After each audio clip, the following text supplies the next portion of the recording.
정인 나오십시오. 예, 조금 전에 제가 청구인한테 전달한 메모는 홍장원에 대한 반대 신문상이 1차 신문과 중복되는 사항이 있어서 이러이러이러한 사항은 제한할 것이다. 그러니까 알아서 좀 빼줬으면 좋겠다. 이런 뜻으로 보냈습니다. 예.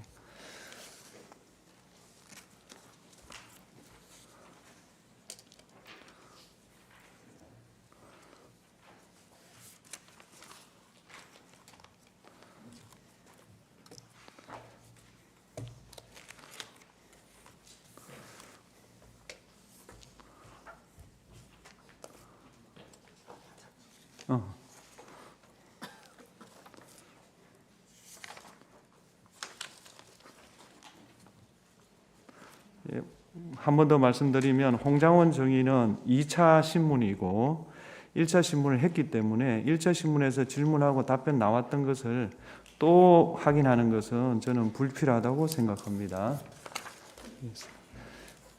네.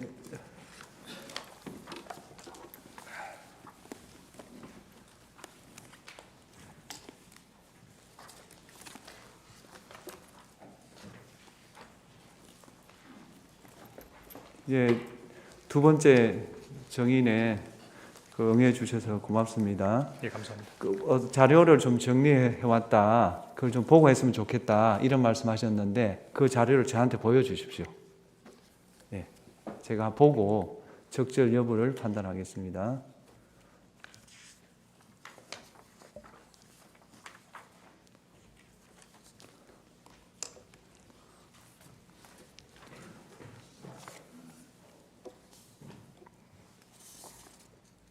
예, 보고하십시오.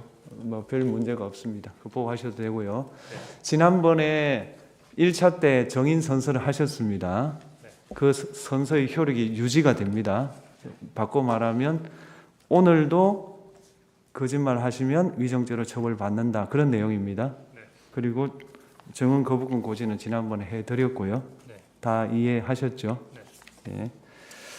그러면 오늘은 피청구인이 신청한 정인이니까 주시면 하십시오. 네, 윤갑근 변호사입니다. 증인 12월 3일 20시 22분경 대통령과 통화한 사실이 있죠. 네. 증인이 대통령과 직접 통화한 것은 그때가 처음이죠. 예, 그렇습니다. 그때 대통령과 통화하게 된 것은 조태용 국정원장이 미국 출장으로 잘못 알고 전화를 하게 되었던 것이죠. 그때 대통령께서 왜 저에게 통화하셨는지에 대해서는 잘 모르겠습니다. 그때 조태용 원장께 대통령으로부터 전화를 받았습니다. 대통령께서 원장님이 미국 출장을 가셨는지 아셨나 봅니다 하고 말한 사실이 있죠. 예, 그렇습니다. 그것은 곧 대통령께서 국정원장이 미국에 출장 간 것으로 알고 증인에게 전화했다는 뜻이 아닙니까? 그 부분까지는 잘 모르겠습니다. 그 당시엔 별다른 지시를 받은 것이 없죠. 20시 22분에는 한두 시간 후에 연락을 하시겠다고 하시면서 전화 대기를 하고 하셨습니다. 그 이후 22시 45분경 여인영 방첩사령관에게 전화를 했으나 받지 않았죠. 예, 받지 않았던 것으로 기억합니다. 1분 후 22시 46분경 여인영 사령관으로부터 전화가 와서 통화를 했는데 증인은 느낌이 증인과 통화를 더 이상 하고 싶어 하지 않아서 둘러대는 느낌이어서 더 말은 안 하고 통화를 종료했다고 했는데 맞나요? 예, 그런 것으로 기억됩니다. 그때 전화를 받은 장소가 어디입니까? 제가요. 예, 예, 직무실로 기억합니다. 집무실이요? 네.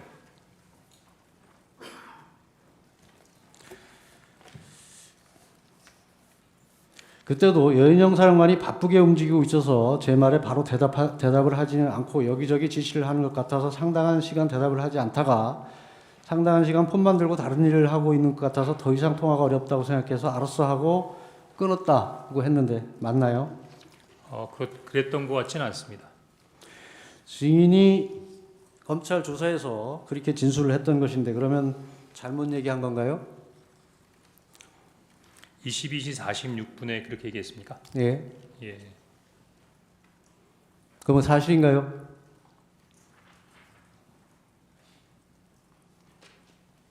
기억이 안 나나요? 22시 46분에 어떤 내용이었다는 부분은 말씀을 드렸는데 상당 시간 대답을 하지 않아서 상당 기간 폰만 들고 다른 일을 하고 있는 것 같아서 더 이상 통화가 어렵다고 생각해서 알아서 하라고 끄는 것, 그렇게 얘기한 것 같지는 않은데요. 증인이 그렇게 진술한 기억이 없습니까? 예, 그 부분은 그렇게 진술한 것 같지 않습니다.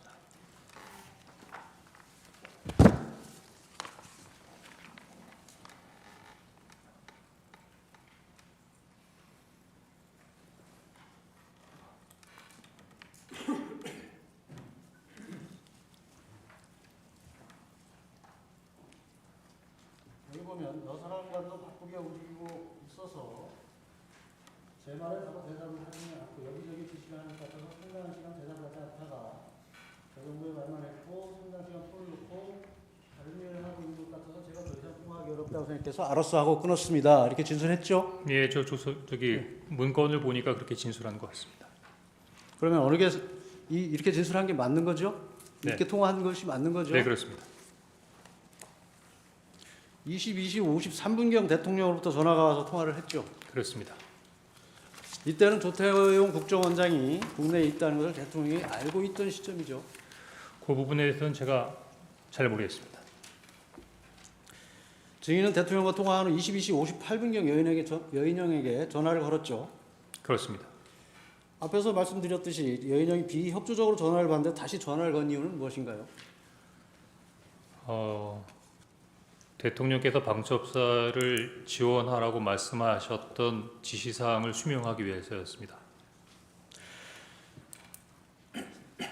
그때도 여인영이 폰만 들고 다른 바쁜 일을 하고 있어 대화를 나눌 상황이 안 된다고 판단해서 통화를 마쳤다고 했는데 맞나요?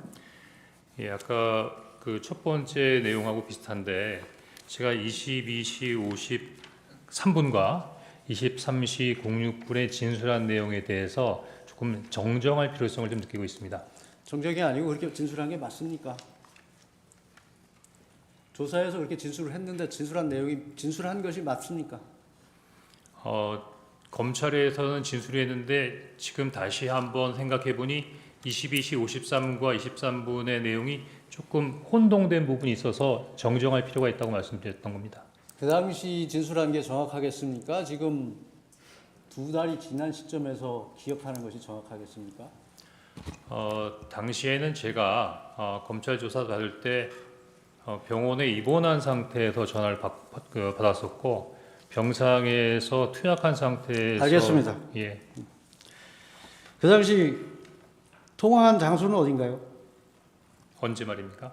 22시 58분 말입니다. 22시 58분에 공관 앞 공터로 기억하고 있습니다. 확실합니까? 예, 그렇게 기억합니다. 사실 23시 6분 여인원과 통화한 사실이 있죠. 그렇습니다. 증인이 전화를 한 것이죠. 그렇습니다. 계속 바빠서 전화를 못 받는데 또 통화한 이유가 무엇입니까? 바빠서 대화를 안 되는데 또 전화한 게 아니라 제가 정정하려고 했던 건 22시 58분과 23시 06분에 중요한 대화가 이어지고 있었습니다. 그것이 검찰에서 조사받을 당시 그런 일이 있었을 직후에는 기억이 안 나고 지금 기억이 난다는 그런 취지인가요? 아닙니다. 검찰에서 조사를 받을 때도 그랬고 최근까지도 그렇게 생각을 했었는데 이번에 조태영 원장님께서 CCTV를 공개하면서 구체적인 사실을 적시하니까 그런 사항과 견주어 여러 가지 부분들을 재검토하는 부분 중에서 22시 58분과 23시 06분과의 진술과 관련해서 22시 58분의 내용을 23시 06분에 두 가지 대화를 한꺼번에 대화한 것처럼 23시 06분의 대화로 진술했다는 다시 걸 묻겠습니다. 확인했습니다. 22시 58분경 네, 전화를 했을 때 공관 주차장이 확실합니까? 예, 그렇게 기억이 됩니다. CCTV 영상에 보면 그 당시에는 본관으로 진입하면서 통화한 것으로 나타나는데 이것도 그럼 기억이 잘못된 겁니까? 지금 그러지 않아도 막 들어오면서 국정원에도 공개한 CCTV를 봤는데 현재 그 CCTV가 정확한다 하더라도 저는 나름대로 몇 가지 부분에 있어의 의무를 가지고 있습니다. 그래서 증인의 생각이고 어쨌든 CCTV 상에는 증인이 공관 주차장에 전화를 하지 않고 본관에 진입하고 있었다는 것은 객관적 사실인 것입니다. 계속 묻겠습니다. 23시 6분에 통화를 했을 때 이때도 바쁜 것 같았지만 좀 세게 야 어떻게 된 거야 해도 답을 제대로 안 하고 꾸물거리기에 V에게 전화를 받았어. 대통령께서 너희들을 지원을 해주라고 하자 말투가 부드러워졌다고 진술을 했는데 이것은 사실인가요? 예, 그렇습니다. 그리고는 국회는 경찰과 협조해서 봉쇄하고 있습니다 하고 좀 뜸을 들이더니 선배님 이걸 도와주세요. 저희 체포조가 나가 있는데 수재 파악이 안 돼요. 명단을 불러드릴게요. 이렇게 했다는데 유현영 사령관이 맞나요? 맞습니다. 그리고 그 명단을 받아 적다가 이거 미친놈이다 하는 생각이 들어서 그 다음은 제대로 적지 않았다고 했는데 이것도 맞나요? 예, 그렇습니다. 그때 불러준 명단이 누군가요? 그때 지금 요거 보고 말씀드려도 됩니까? 기억에 의존해서 말씀하세요. 예. 아니 그거는 봐도 돼요. 네. 메모기 때문에. 예. 그때 제가 아니 그냥 쭉 읽으세요 빨리. 예. 이재명, 우원식, 한동훈, 김민석, 김어준, 조국, 박찬대, 정청래, 김명수, 권순일, 김민웅. 근데 당시에 조혜주라는 이름이 잘 기억이 안 났고요. 노총위원장이라고 들었던 것 같은데 나중에 위원장. 계속 묻겠습니다. 네. 그러면 그 당시에 전부 이름을 불러준 것이죠? 직책을 불러준 것은 아니죠? 이름하고 또 간간히 뭐 예를 들면 뭐 노총위원장 이렇게 그 직책도 좀 있었던 것 같습니다. 간간이가 아니고 노총위원장은 직책을 부르는 건 노총위원장 한 명인 건가요? 지금 증인께서 제가 그때 이게 한노총인지 민노총인지 잘 기억이 안 났다고 한번 얘기했던 것 같은데. 그러니까 직책은 예. 한노총인지 민노총인지였고 지금 증인이 증언하기를 네. 사람 이름을 또박또박 증언을 하셨지 않습니까? 그게 맞지 않냐는 말이죠.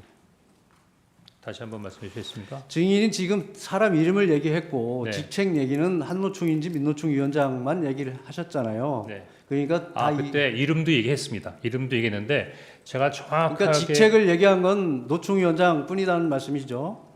아닙니다. 무슨 대법관 이런 얘기도 했습니다.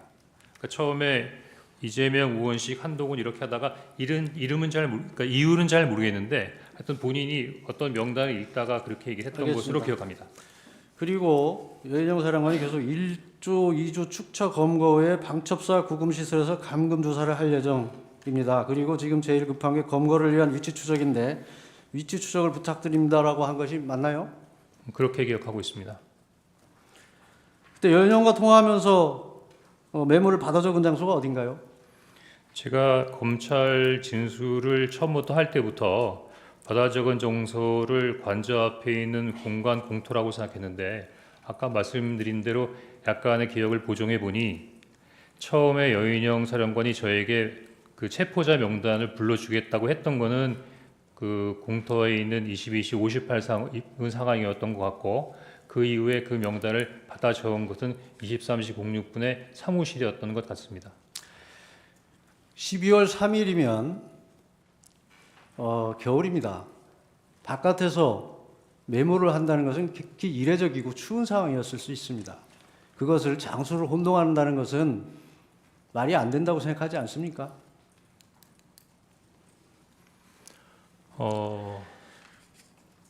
그 이후에 명단을 받아 적은 후에 네. 어떻게 했습니까?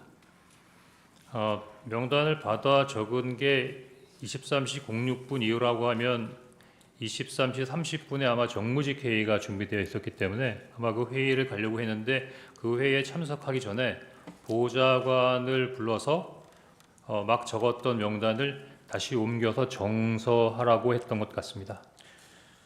증인이 진술하기를 보좌관에게 작은 수첩을 주면서 한번 정리해봐라. 나도 잘 못 알아보겠다고 해서 보좌관이 다시 그 내용을 작성했고 처음 적은 작은 메모는 글씨를 너무 날려 적어서 보기 힘들어서 구겨서 버렸다. 이렇게 진술을 했는데 맞나요?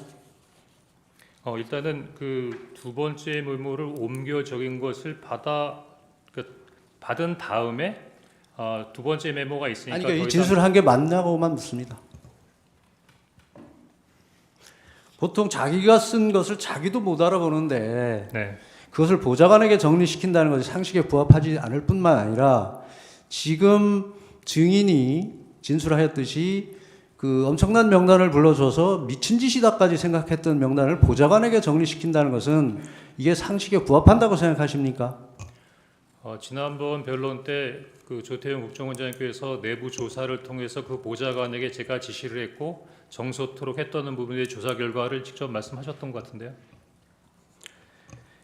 본인이 못 알아보는 것을 보좌관이 정리할 수 있습니까?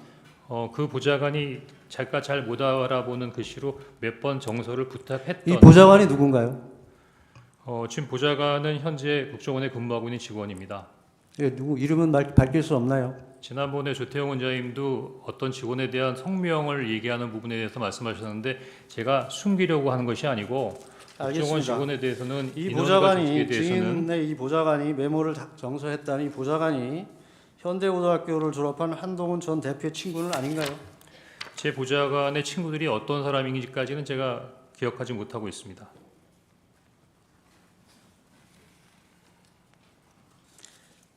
이 메모지 보시죠. 네, 이 메모지 증인이 12월 11일 검찰 조사를 받으면서 제출한 거 맞죠? 예, 맞는 것 같습니다. 잠시만요.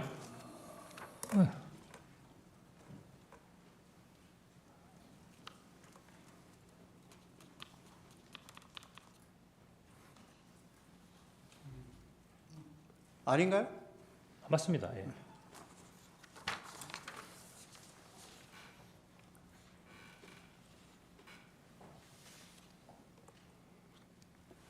이 메모지가 아까 그 메모지와 동일한 건가요? 예, 메모지는 동일한 겁니다. 이게 그 정서했다는 그 메모지인가요? 정서를 보좌관이 두 번에 걸쳐서 했습니다. 그러니까 한 번, 두 번, 두 번째 정서를 했던 세 번째 메모였던 것 같습니다. 두 번째 정서했던 메모지입니까? 네, 그렇습니다. 세 번째 메모지는 어디가 있습니까? 이게 세 번째 메모지입니다. 그럼 두 번째 메모지는 어디 있습니까? 그러자도 그래서 재판관님께 그걸 말씀을 주셨는데 요 내용을 아까 말씀하신 대로 여기다가 좀 같이 보여놓고 얘기를 해도 됩니까? 네, 해보세요. 예, 계속 묻겠습니다. 예. 이 메모지는 증인이 받아 쓴 것을 보좌관이 정서한 거라고 했죠. 네. 증인은 전에 증언에서 정서로 되어 있는 대상자들의 글자는 보좌관의 글씨고 밑에 막 흘려 써 있는 글씨체가 증인의 글씨체이며 증인이 왼손잡이라서 조금 흘려 쓰는 부분이라 상대방들이 좀 알아보기 어렵다고 했는데 메모에 있는 증인의 글씨는 왼손으로 작성한 게 맞나요? 아닙니다. 그때 그러면 지난번에 증언은 위증한 것이네요. 아니 외증한 것이 아니고 다소 와전됐다고 생각이 되는데 와전이 아니고 제가 그렇게 증언을 했습니다. 왼손으로 아니 저도 썼다고. 지난번에 했던 CCTV를 봤는데 그렇게 왼손으로 썼다 이렇게 얘기하지 않았습니다. 왼손잡이가 써서 글이 흘렀다 했는데 제가 왼손잡이인데 오른손으로 글을 쓰니까 원래 왼손잡이가 오른손으로 글을 쓰니까 글이 악필이다 그 말씀을 설명드렸던 겁니다.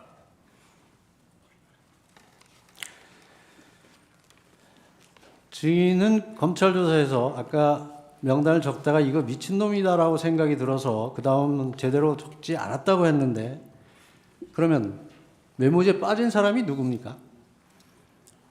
제가 이 메모지에 대해서 좀 이렇게 아니 빠진 사람이 누구냐고요. 빠진 사람이 받아 적다가 네. 그만뒀다면서요 미친놈이라고 해서.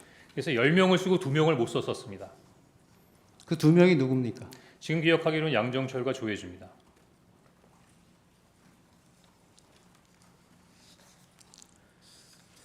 이 메모지에서 증인이 직접 작성한 부분은 이 파란색 이거 좀 띄워주시죠. 파란색 부분하고 검은색인데 검은색이 증인이 직접 작성한 부분입니까? 그 보좌관이 파란색으로 적어온 메모지에 제가 그 위에 가피를 한 것입니다. 그러면 보좌관이 정서를 하는데 왼쪽에도 권순일이 있었고 오른쪽에도 권순일이 있습니다.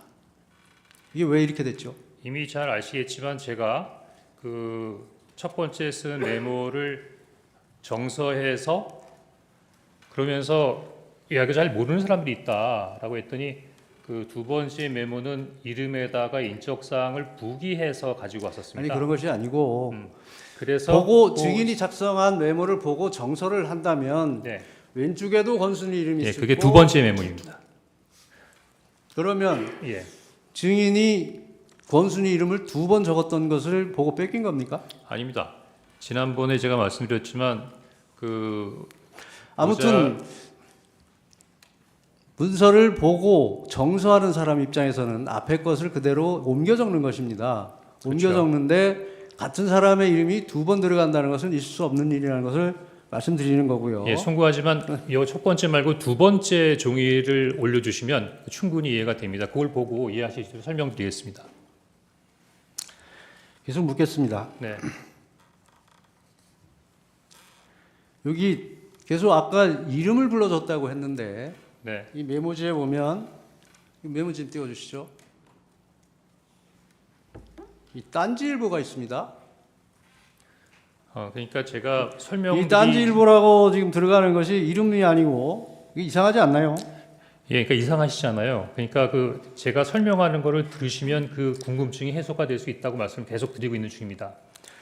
계속 묻겠습니다. 예, 증인이 메모지에 추가로 기재하거나 가필한 게 어느 부분입니까? 검은색은 전부입니까?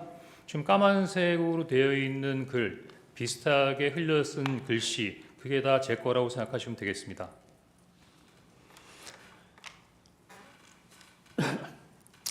여인형 방첩 사령관으로부터 이제 불러주는 명단을 메모를 해서 그것을 보좌관에게 정서하도록 시켰는데 여기 보면 딴지일보 이상한 게 들어가 있고 권순일이라는 이름이 두 번 적혀 있고 또 조국 전 의원, 박찬대 의원은 빠져서 추가로 적는 일이 생겼습니다. 왜 이런 일이 생겼을까요? 이것이 첫 번째 메모를 바로 옮겨 적은 것이 아니고 제가 말씀드린 대로 자세하게 인적 사항이 부기가 되어 있는 두 번째 메모가 있었다고 말씀을 드렸고요.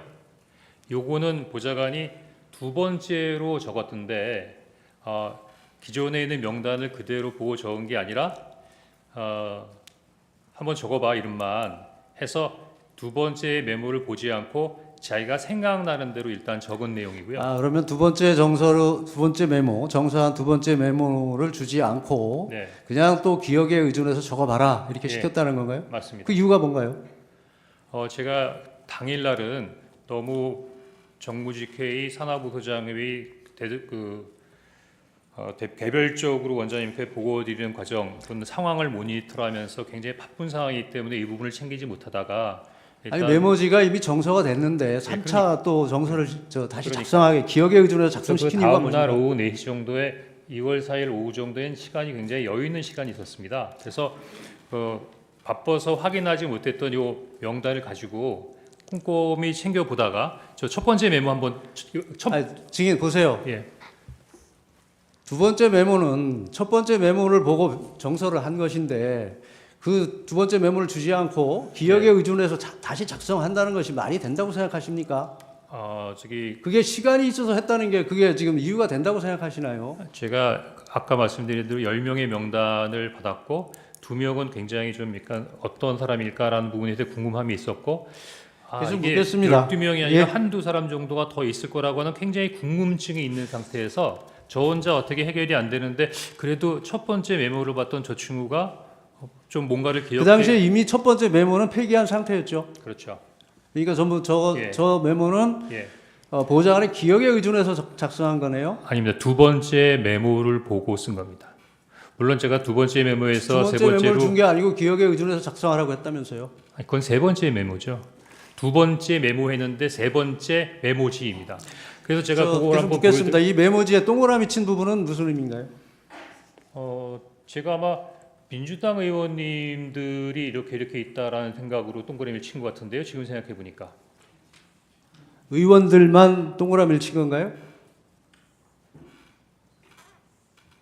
기억이 안 나나요? 아마 그랬던 것 같습니다.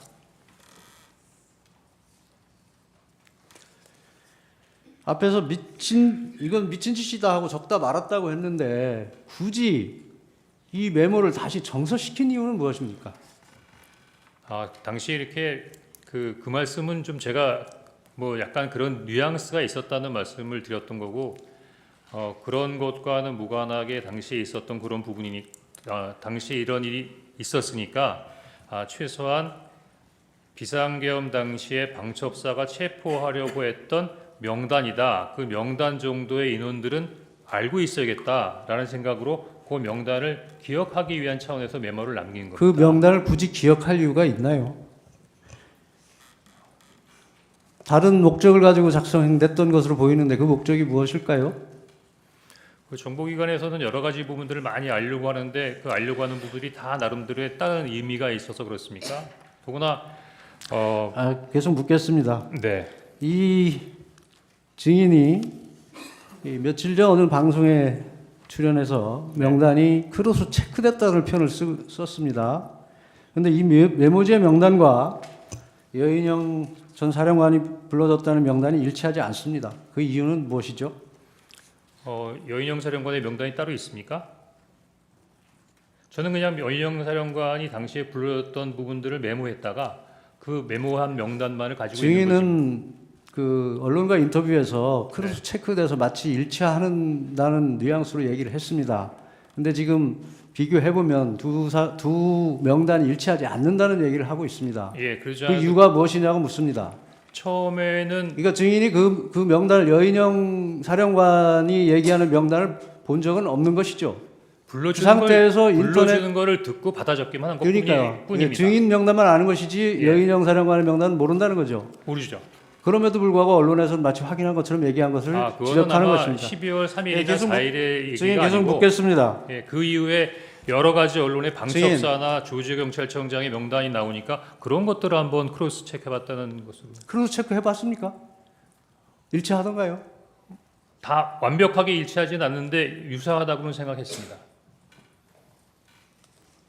유사하다고 생각했습니까? 일치하지 않는 부분이 어떤 부분이든가요? 계속 묻겠습니다. 그 증인은 검찰의 조사를 받으면서 메모지의 원본을 제출할 수 없다고 하면서 사진 촬영해서 제출했는데 왜 메모지를 제출하지 않고 사진 촬영해서 제출했습니까? 그거는 제가 좀 이해하기 어려운데요. 제가 왜 제출하지 않았겠다고 했겠습니까? 보니까 제가 경찰, 검찰 공수처 조사를 받았는데 대부분 다 특히 경찰도 디지털로 해서 증인 지금 좀 수사기관에서 네. 수사기관에서 이 메모지를 확보한 경위를 보면 네. 증인에게 제출할 수 있냐고 물었더니 제출할 수 없다고 해서 사진 촬영하여 기록에 첨부한다고 되어 있습니다. 그래서 묻습니다. 왜 제출하지 않았습니까? 12월 12일 날 검찰하고 공수처에서 받을 때 굳이 안 된다고 얘기했던 기억은 잘 안 나는데. 그런가요? 네. 꼭 보여드려야 예, 되나요? 보여주십시오. 예.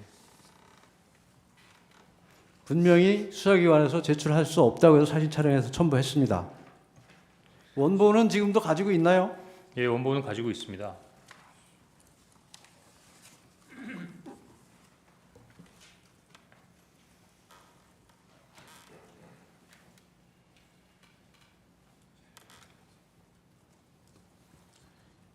여기 보시면 당분간 제가 사용해야 돼서 임의 제출은 어렵겠지만 이렇게 돼 있지 않습니까? 예. 이걸 어디에 사용하려고 했습니까?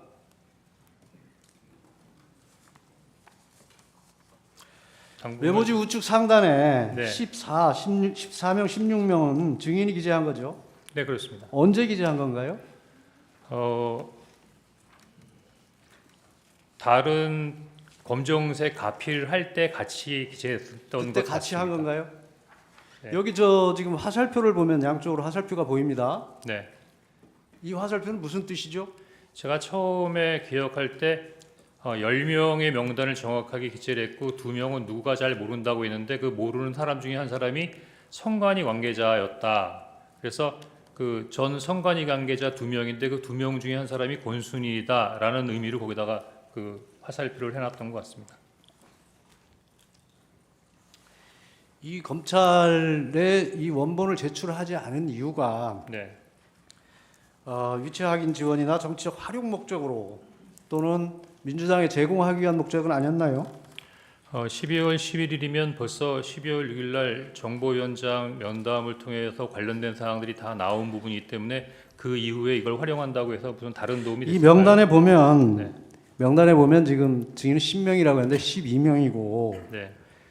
지금 저 화살표를 보면 네. 위에 두 직책이 권순일 전 대법관이라는 의미로 보입니다. 네. 그런데도 불구하고 위에 14명, 16명이라고 적은 것은 무슨 이유일까요? 제가 몇 번 말씀드리지만 처음에 들을 때부터 10명의 명단을 정확하게 들었고 12명의 명단을 정확하게 기억이 났고 2명은 듣기는 들었는데 잘 기억을 못했고 그러면 한두 16명은 왜 적었습니까? 그런데 한두 명 정도가 더 있었던 것 같아서 내가 들은 게 그러니까 증인이 추측에 의해서 적어놓은 겁니까? 예, 14명까지는 들었는데 16명일 수도 있겠다라는 생각으로 적어 놓은 겁니다.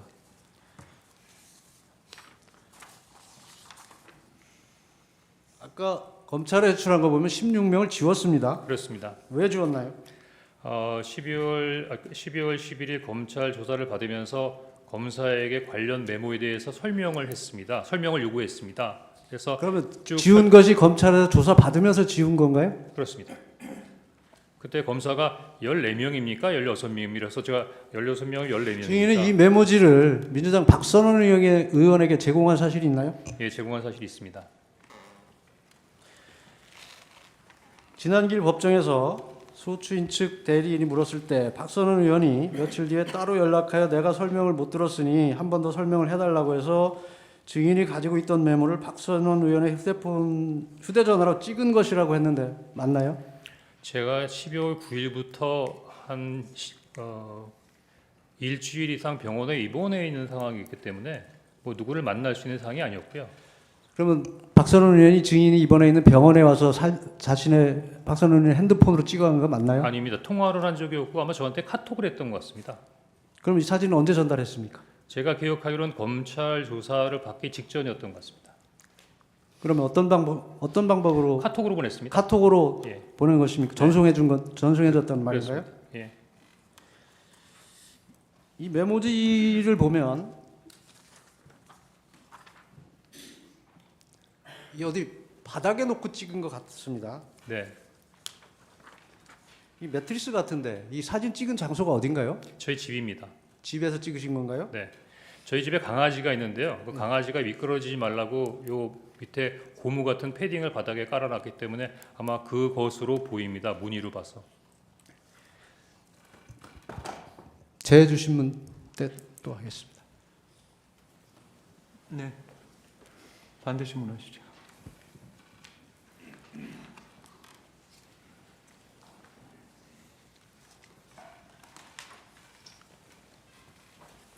예, 먼저 그 증인 진술조서 20쪽을 제시하겠습니다.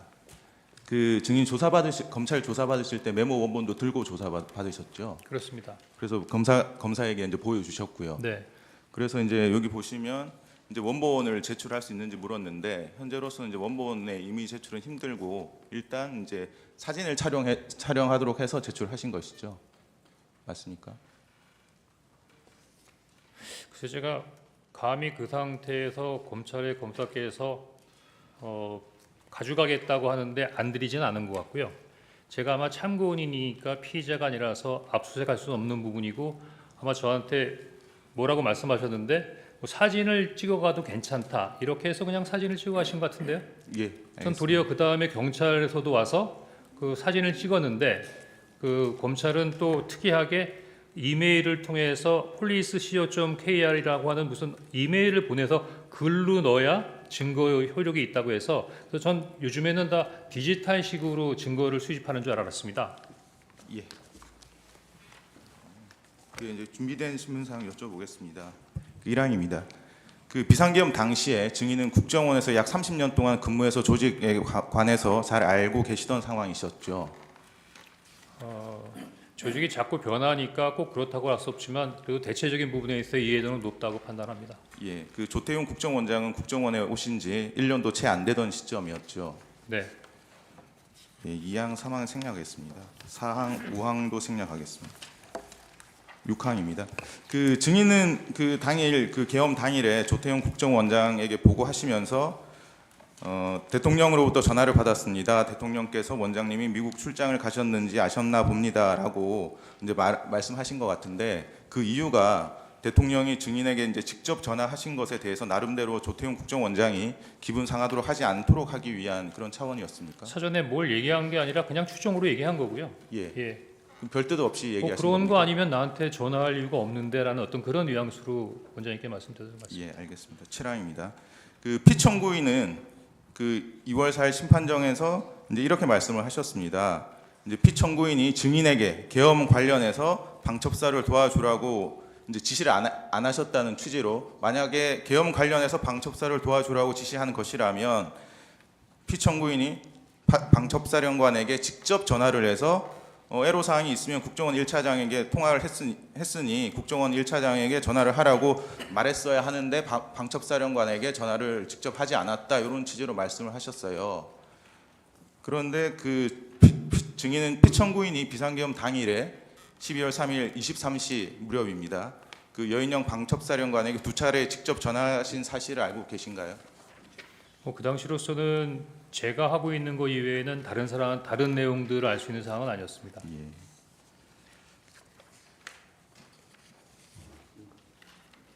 예, 제시는 생략하겠습니다. 그 여인영 사령관은 검찰 조사에서 이제 피청구인이 계엄 선포 이후 2번 정도 여인영에게 전화를 했고 오후 11시 조금 넘어서인 것 같다 이렇게 진술을 했습니다. 증인이 여인영 사령관과 통화할 당시에 여인영 사령관이 피청구인과 통화한 사실을 증인에게 얘기하지는 않았습니까? 다시 한번 얘기해 주시겠습니까? 그 이제 증인이 여인영 사령관하고 통화를 하셨는데 그때 여인영 사령관이 피청구인과 직접 통화를 했다 이런 얘기는 하지 않던가요? 그런 얘기는 없었습니다. 예, 나항입니다. 이 나항은 생략하고요. 뒷 질문만 물어보겠습니다. 그 여인영 사령관은 피청구 이렇게 진술을 합니다. 보여드리겠습니다. 그 갑제 49호 중에 15 여인영 피신 조서 44쪽입니다. 여기 보시면 여인영 사령관은 피청구인과 2번째 전화를 한 내용에 관해서 출동 준비 중이다 이런 얘기를 드렸던 것 같습니다. 이렇게 진술을 했습니다. 여기서 출동의 의미는 여인영이 증인에게 말한 체포조 출동을 말하는 것으로 보이는데 어떻습니까? 기관이 다르기 때문에 그 기관에 있어서의 언어를 제가 해석하는 것은 적절치 않은 것 같습니다. 그 8항입니다. 증인은 2024년 12월 6일 오전 10시경 이제 간부들과 이임식을 하셨죠. 네. 그래서 그 모인 간부 30여 명에게 이제 계엄 당일 대통령으로부터 전화받은 사실 그리고 통화 내용, 방첩사로부터 체포 명단을 받은 사실 등을 알려주면서 국정원을 잘 지켜달라는 취지로 말씀을 하셨죠. 그 이임식 간담회에서요. 예. 예, 이임식 간담회에서 그런 내용을 공식적으로 한 건 사실입니다. 예. 국정원을 잘 지켜달라는 의미는 앞으로도 국정원이 이번 비상계엄과 같은 불법적인 일에 가담하지 말라는 당부의 말로 보면 됩니까? 뭐 함축적인 의미를 담고 있었습니다. 예. 예, 9항, 10항, 11항 생략하겠습니다. 12항입니다.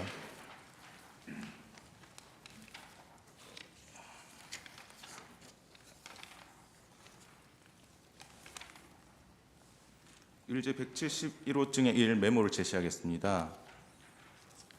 그 증인 아까 이제 말씀할 기회가 없으셨던 것 같은데 이 메모의 작성 경위에 대해서 간략하게 설명을 해주실 수 있으십니까? 예, 시간을 주신다면 말씀드리겠습니다. 예. 제가 전달했던 첫 번째 거를 올려주시고요.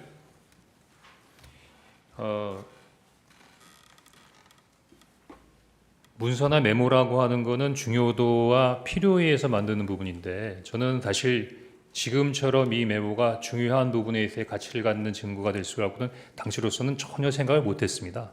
다만 당시로서는 더구나 비상계엄이 해제된 이후이지만 또 방첩사에서 비상계엄의 기간 동안에 왜 이런 사람들을 체포하려고 했을까라는 궁금증이 있었고 지금 당장은 어떻게 모르지만 이런 명단들에 대해서 좀 관심을 가져봐야겠다는 생각이기 때문에 나름대로 메모를 해서 이름들을 잊어먹지 않기 위해서 만들어 놓은 겁니다. 조금 이해를 돕기 위해서 이제 12월 3일 날 이런 메모에다가 제가 관련된 전화를 통해서 받아 적은 명단을 적었습니다. 여기 아마 처음에는 한 10명 정도였던 것 같고, 그다음에 제가 기억을 해서 12명 정도를 추가했던 것 같습니다. 그리고 2명 정도는 잘 기억이 안 났고, 나중에 한두 명 정도가 더 있지 않나 해서 시간이 지나면서 자꾸 이렇게 좀 기억이 왔다 갔다 하더라고요. 그래서 일단 그 부분은 제가 메모를 적자마자 11시 30분에 그 정무직 회의를 가니까 그 전에 보좌관에게 한번 정서를 해보라. 근데 제가 그렇게까지 하라 그런 건 아니었는데 그냥 모르는 사람인데 좀 알아봐. 그랬더니 요 두 장에 아주 빽빽하게 사람의 이름과 인적 사항을 적어서 갖고 왔습니다. 사실은 뭐 이렇게 복잡하게 적어놨나 하는 생각이 들었었는데 일단 요 두 번째 메모가 만들어졌고요. 다음 장 주십시오. 아까 말씀드린 12월 4일 날 오후 4시에 지금 기억이 나는 게 야, 너 머리 똑똑한데 한번 적어봐. 뭐 이렇게 얘기를 했던 것 같은데 한번 복기를 시켜봤습니다. 지금 생각해 보면은 우리 그 변호인께서 왜 그런 일을 했냐라고 하시는 부분도 이해가 되는데 보좌관하고는 어떤 뭐 이런 부분에 있어서 몇 번에 있어 일이 있었기 때문에 거의 뭐 새로운 일은 아니었고요. 그래서 저 하얀 거는 오른쪽에 있는 거를 좀 약간 지운 건데 이 파란색으로 돼 있는 것만을 그 당시 보좌관이 적어온 겁니다. 그래서 12월 4일 날 4시에 요거를 작성해서 저한테 준 다음에 제가 이걸 보고 두 번째 메모 저거 빽빽하게 있는 걸 갖고 있느니 이게 시원시원하게 잘 써져 있네 라는 생각이 들어서 굳이 빽빽하게 적혀 있는 두 장의 메모는 더 이상 가지고 있을 이유가 없다고 생각해서 두 번째 메모도 이제 폐기하게 되고요. 그 세 번째 메모를 보고 야, 그 권순위는 2번 썼네. 아니 조국이 빠졌다. 딴지일보 김호준. 근데 이제 이 친구가 이제 딴지일보나 이렇게 직책을 쓰게 된 것은 자기가 이제 복귀를 하다 보니까 김호준이라는 이름은 기억이 안 나는데 딴지일보가 생각이 나서 그렇게 썼다는 겁니다. 그래서 사실 좀 굉장히 불확실하게 써져 있는 파란색 글자인데 제가 거기다 나름대로 이렇게 정리를 한 겁니다. 그리고 별표 2개에 쓴 내용은 처음부터 정서하거나 받아 적지 않고 그냥 들어서 기억하고 있던 내용을 요 메모를 이제 그냥 갖고 있어야겠다는 생각 갖고 있다가 그냥 거기다가 쓴 거고요. 그 다음에 여기다 그 오른쪽 끝에 있는 메모는 제가 12월 11일 날 검찰에서 조사를 받으면서 검사가 요 관련된 사항에 대해서 한번 설명해 봐라 라고 했을 때 16명 아니고요. 지금 여기 뭐 14명이라고 그랬는데 12명밖에 없지 않느냐 그렇게 얘기하길래 제가 처음에는 기억이 안 났지만 물리면 그 선관위 관계자, 선관위 명단 이렇게 쭉 하다 보니까 그때 쭉 생각이 나서 조혜주하고 양정청이라는 명을 2개를 추가했고 요 밑에 생각 안 나던 이름 2개를 제가 썼던 건데 그때는 특별한 의미 없이 했던 행위들이 이렇게까지 설명드려야 되는 상황이 됐던 것 같습니다. 이상입니다. 예. 그 12월 4일 그 이제 가필하신 부분 이제 파란색 부분은 보좌관의 글씨고요. 네. 그 아래쪽에 이제 축차 검거, 뭐 위치 추적, 감금 조사 이런 부분은 증인이 12월 4일 날 오후에 보좌관이 그 기억나는 대로 쓰신 이후에 12월 4일에 그렇습니다. 가필하신 건가요? 예. 그 증인은 이 심판정에서뿐만 아니라 여러 수사기관에서 이 메모가 보좌관에게 명단을 다시 쓰게 해서 작성한 것이라고 일관되게 진술을 하셨죠. 그렇습니다. 예. 그 갑제 49호 중에 15 여인형 피신조서 15, 16, 18쪽을 제시하겠습니다. 그 여인형 사령관은 검찰 조사에서 체포자 명단이 언론에 보도된 14명이 맞을 것 같다라고 진술을 하셨고요.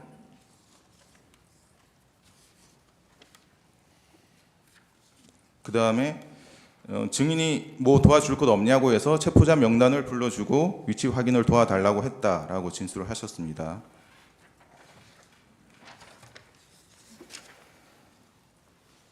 그리고 홍장원에게 요청한 위치 추적 대상자가 조지호 경찰청장에게 요청한 위치 추적 대상자와 동일한 것 같다라고 진술을 하셨습니다. 그래서 여인형 사령관의 진술은 이제 증인의 증언, 여인형으로부터 체포 대상자에 대한 위치 추적을 요청받았다라는 내용과 증인이 작성한 메모의 내용과 일치하는 것으로 보이죠. 그런 것 같습니다.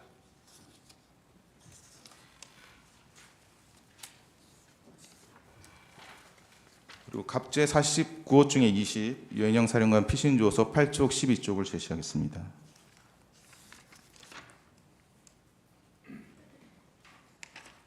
여인형 사령관 휴대전화 포렌식 결과인데요. 2024년 10월 27일 이런 메모가 있습니다. 포고령 위반, 최우선 검거 및 압수수색, 휴대폰 사무실 자택 주소 확인, 행정망, 경찰망, 건강보험 등이라는 메모가 발견됐고요. 그리고 2024년 11월 9일에 이미 계엄 당일에 체포 명단과 거의 동일한 이재명, 조국, 한동훈, 정청래, 김민석, 우원식, 이하경, 박찬대, 김민웅, 양경수, 최재형, 김어준, 양정철, 조혜주 등 14명의 명단이 이미 작성되어 있었던 메모가 발견되었습니다. 지금 이런 사실은 모르셨죠? 제가 들었던 이야기 이외에 다른 부분에 대해서는 일체의 정보가 없었습니다. 예, 14항입니다. 갑제 45호증의 10 조지호 청장의 2회 피신 조서 28, 30쪽을 제시하겠습니다.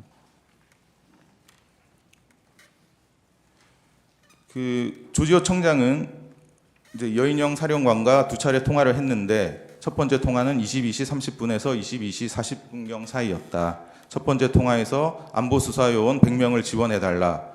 그리고 두 번째로 선관위 예, 우리가 들어갈 것이다라고 했고, 세 번째로 이제 메모를 좀 해달라고 하면서 사람 이름을 불러줬는데 총 15명이라고 했다. 이재명, 우원식, 박찬대, 정청래, 김명수, 권순일이라고 했고, 이제 김동현이라고 들어서 경기도지사인 줄 알았는데 누구냐고 물어보니 김동현이라고 이재명 무죄 선고한 판사라고 했다.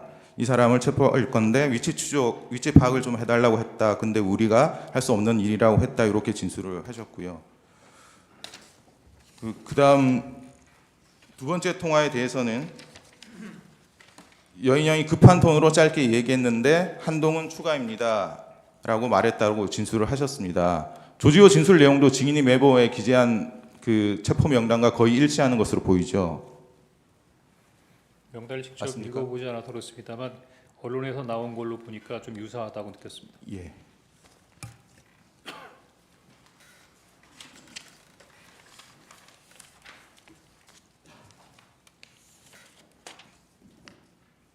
다시 171호증의 1 메모를 제시하겠습니다. 여기 이제 증인 보시면 14명, 16명이라고 기재되어 있는데 이 부분은 체포 대상자 인원수를 기재한 것인가요? 그렇습니다. 인원수 이렇게 그러니까 체포 대상자라고 불러줬던 명단의 인원수를 예.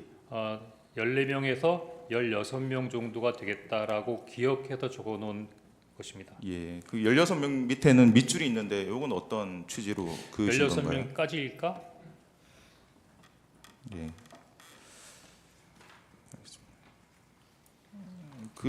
이제 기재한 인원은 12명으로 보이는데 나머지 2명 혹은 4명은 기억이 나지 않아서 이제 못 적으셨다는 것이죠. 제가 그 12월 6일 날 이 얘기할 때부터 2명이 기억이 안 나더라고요. 예. 근데 한 사람은 성관이 관계자라고 했고 한 사람은 아마 양 뭐라고 들었던 것까지는 기억이 난다고 하는데 누굴까 한동안 기억을 못했던 것 같습니다. 15항입니다. 갑제 49호증의 15 여인영 피신 조서 15쪽, 16쪽을 제시하겠습니다.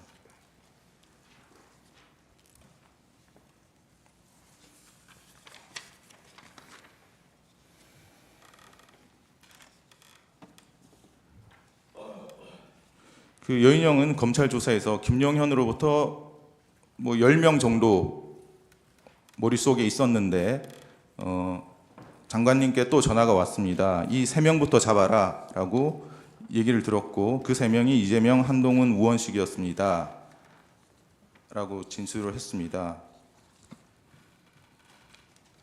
그리고 이제 갑제 29호증의 10 김대우 검찰 진술조서 13쪽을 제시하겠습니다.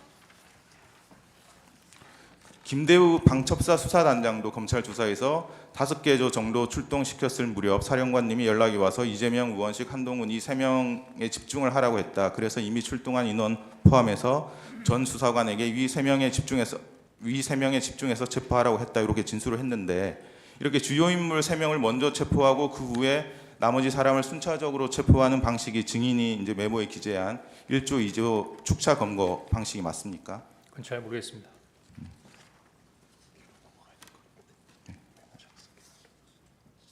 이제 16항 생략하겠습니다.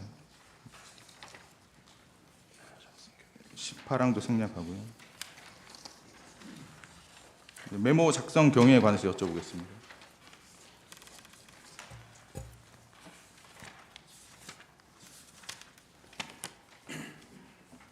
그 19항입니다. 그 조선일보 등 일부 언론 보도를 보면 증인이 국정원장 공간 앞 공터에서 메모를 작성을 했다면 피청구인과의 22시 53분경 이제 통화 이전에 메모를 작성했을 가능성이 있다, 이런 주장이 있습니다.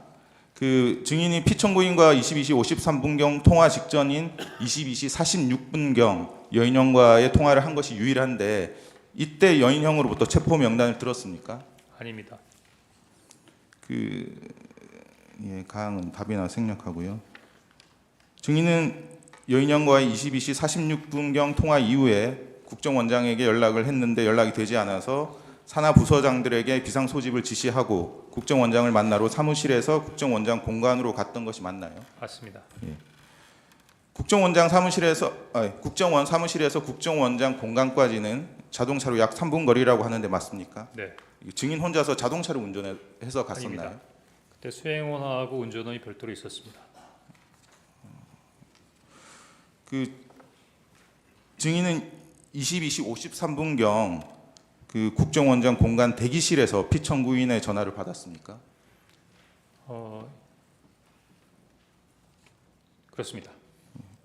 그 당시에 국정원장의 공간 비서실 직원이 증인이 전화하는 모습을 볼 수 있었다고 하던데 맞습니까? 그렇습니다. 그 증인은 그러면 53분경에 전화를 했으니까 54분경 또는 55분경에 피청구인과의 통화를 마치고 공간 밖으로 나왔죠. 네. 이제 증인이 이제 지난 증인 신문 때는 22시 58분경과 23시 06분경 여인형과 두 차례 통화를 했는데 이제 두 통화의 시간 차이가 8분밖에 되지 않고 그래서 통화 장소와 통화 내용을 정확하게 구별하지 않고 이제 축약해서 통화 내용을 섞어서 진술한 것으로 보이는데 맞습니까? 예, 방금 설명드린 대로 그렇게 진술을 했습니다. 네. 그러면 증인이 기억하는 22시 58분경과 23시 06분경의 통화 내용을 구별하면 어떻게 다릅니까? 마침 조서를 보니까 여인영 사령관도 제가 일반 폰으로 전화했고 보안 폰으로 바꾸자 그랬었는데 처음에 전화해서 국회 봉쇄 얘기가 있었고 위치 추적하자는 얘기가 있었고 체포자 명단을 불러주겠다고까지 했습니다. 근데 체포 명단을 그때 받아 적으려고 준비를 다 하고 있는데 가만 생각해 보니까 일반 폰으로 서로 통화하고 있는 거예요. 그래서 이거 약간 좀 예민한 것 같으니까 보안 폰으로 바꾸자라고 했죠. 근데 보안 폰으로 바꾸고 보니까 제 보안 폰에는 차관급 이상의 국가안보 주요 간부들만 들어가 있었기 때문에 방첩사령관이 포함이 되어 있지 않았습니다. 그래서 그래도 방첩사령관한테 보안폰으로 연결하려다 보니 그건 개인이 입력할 수 있는 게 아니라 뭐 통신실이나 특별한 그 담당하는 부서에서 입력을 시켜야 되는 부분이라 보안폰으로 전화할 수가 없었습니다. 그래서 결국은 보안폰 통화를 시도하다가 보안폰 연결이 불가해서 최종적으로 다시 아까 전화했던 일반 전화로 다시 전화한 것이고요. 그래서 보안폰이 연결이 안 된다. 그래서 사람을 보내라 이렇게 된 거고 지금 바빠서 사람을 보낼 수 없다고 해서 그냥 불러주는 명단을 그때부터 받아줬게 된 거였습니다. 그러니까 22시 58분경에는 이제 네. 보안폰으로 연결까지 하려다가 안 돼서 안 됐고. 이제 사무실로 이제 복귀를 하셨고 그렇습니다. 사무실로 복귀하신 이후에 예. 23시 06분경 이제 통화를 다시 여인영 사령관과 해서 체포 명단을 들으셨다는 말씀이시죠? 예, 그렇게 기억됩니다. 예. 23항입니다. 좀 바꿔서 물어보겠습니다. 그 언론 보도 등에 따르면 증인이 이제 CCTV에 22시 58분경에 이제 본청으로 뭐 들어가는 모습이 찍혔다 이런 보도가 있는데 그 증인이 기억하는 22시 58분경의 장소는 국정원장 공간 공터라는 말씀이시죠? 그렇습니다. 그 보통 CCTV에 표시되는 시각은 보통 실제 시각과 맞지 않고 적게는 수십 초에서 많게는 수십 분까지 오차가 있을 수 있어서 반드시 시간 보정을 해야 되는데 증인이 이런 사실을 알고 있습니까? 네, 알고 있습니다.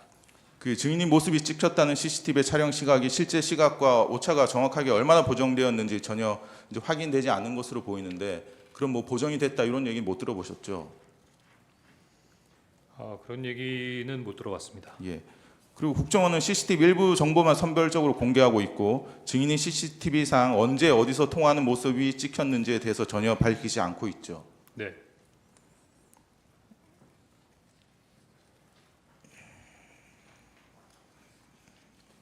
이 20사항 생략하겠습니다. 25항도 생략하겠습니다. 26항입니다.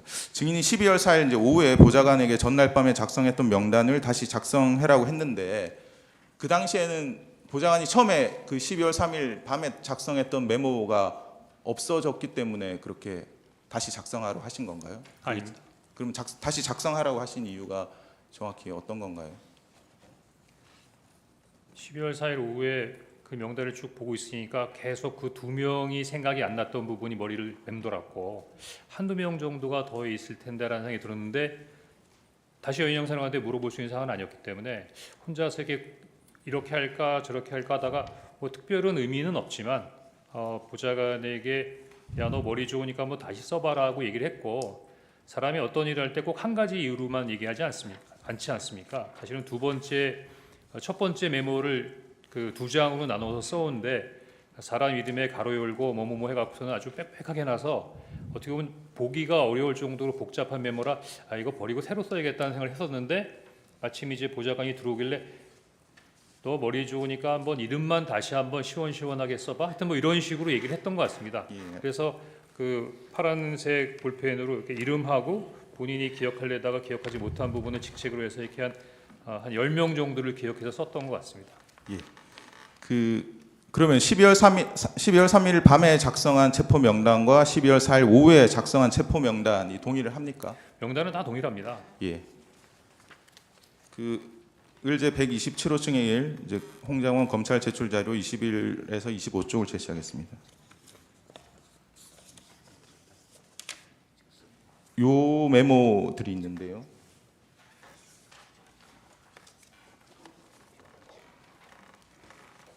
이제 요 메모들도 증인이 검찰에 제출하신 메모들이죠.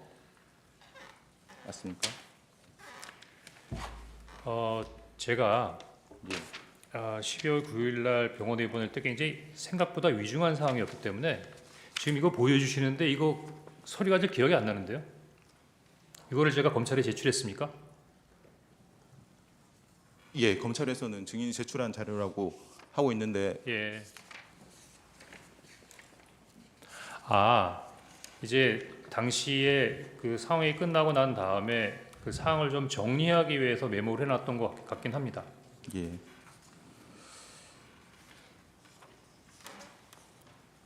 이거 기억났습니다. 이건 검찰에 제출했다고 그러시니까 제가 잘 기억이 안 나는데 요 메모는 아마 제가 정보위원회 가기 전에 가서 이제 그 정보위원장 면담을 할 거니까 그 하기 전에 뭐 간단하게 제가 그때 있었던 일들을 그 정리해놨던 그 메모인 것 같습니다. 예, 알겠습니다. 네. 33항까지 생략하고요. 34항입니다. 그 증인은 계엄 선포 이전에 신성범 정보위원장과 여러 차례 통화를 한 내역이 있는데 어떤 대화를 나누셨습니까? 신성범 정보위원장하고 양당 간사하고는 자주 통화를 했습니다. 뭐 예를 들면 그 신문에 어떤 내용이 나면 또는 뭐 해외 관련된 사항이 나면 뭐 그 부분에 대해서 묻기도 했고요. 그리고 꼭 업무적인 부분이 아니라 개인적으로도 종종 시간이 지나니까 좀 친하게 통화할 수 있는 사이였기 때문에 종종 통화를 했던 것 같습니다. 예. 그 36항입니다. 자꾸 이제 피청구인 측에서는 박선원 의원과 이제 증인이 연락한 것에 대해서 문제를 삼고 있는데 그 계엄 당일 12월 4일 자정 무렵에 박선원 의원으로부터 카카오톡으로 이게 무슨 일입니까?라는 메시지를 받고 한 2시간 지나서 저도 TV만 보고 있습니다라고 답장을 이제 보내셨고 박선원 의원이 그러셔야 합니다라고 보내신 적은 있으시죠? 예, 있습니다. 그게 답니다. 그 대화 말고 다른 대화가 있었습니까? 다른 대화는 없었죠. 언제 말입니까? 그 계엄 당일. 개명 당일은 전화 통화한 적 없을 겁니다. 예. 37항입니다. 그 조태용 국정원장의 이제 통화 내용을 보면 신성범 정보위원장, 성일종 국방위원장과 통화한 내역이 많이 있는데 이제 국정원장과 국정원 1차장 등 이제 국정원 정무직들이 정보위원회, 국방위원회 위원장, 여당 간사, 여당 야당 간사들과 연락하는 것이 뭐 특별히 이례적인 일은 아니죠. 네, 그렇게 생각합니다. 그 이제 피청구인 측에서는 이제 증인이 계속 야당 쪽과 연락한 것을 이제 이상하게 탄핵 공작이다 이렇게 주장을 하고 있는데 그 조태용 국정원장의 통화 내역을 보면 일제 133호증입니다.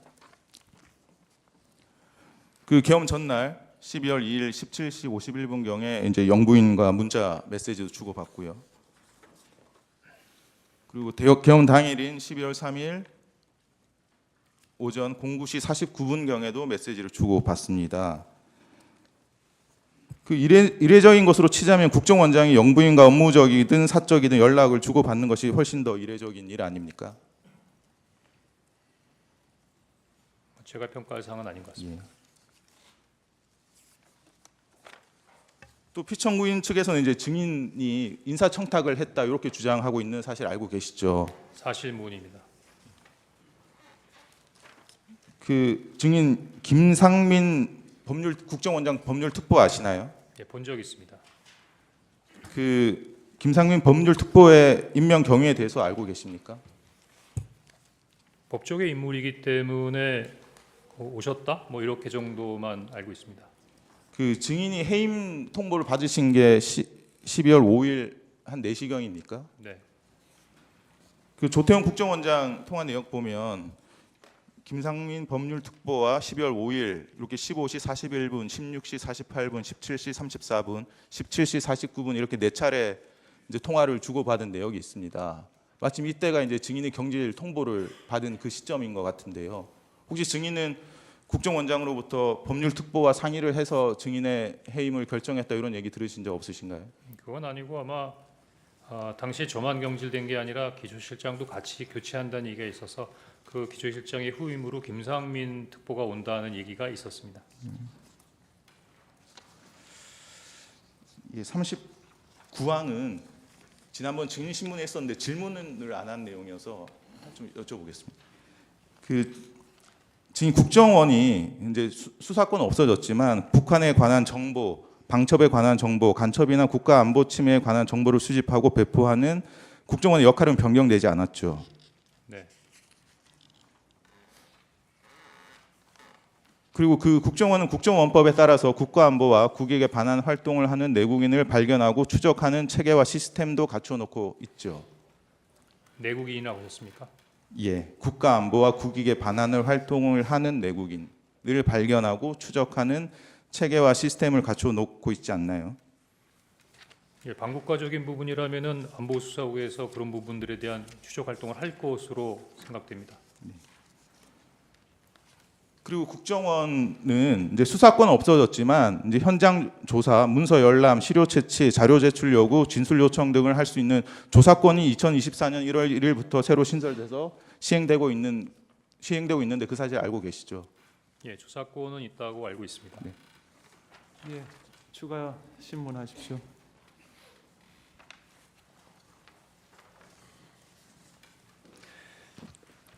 증인 검찰에서 조사받을 때 세브란스 병원 병실에서 받았죠?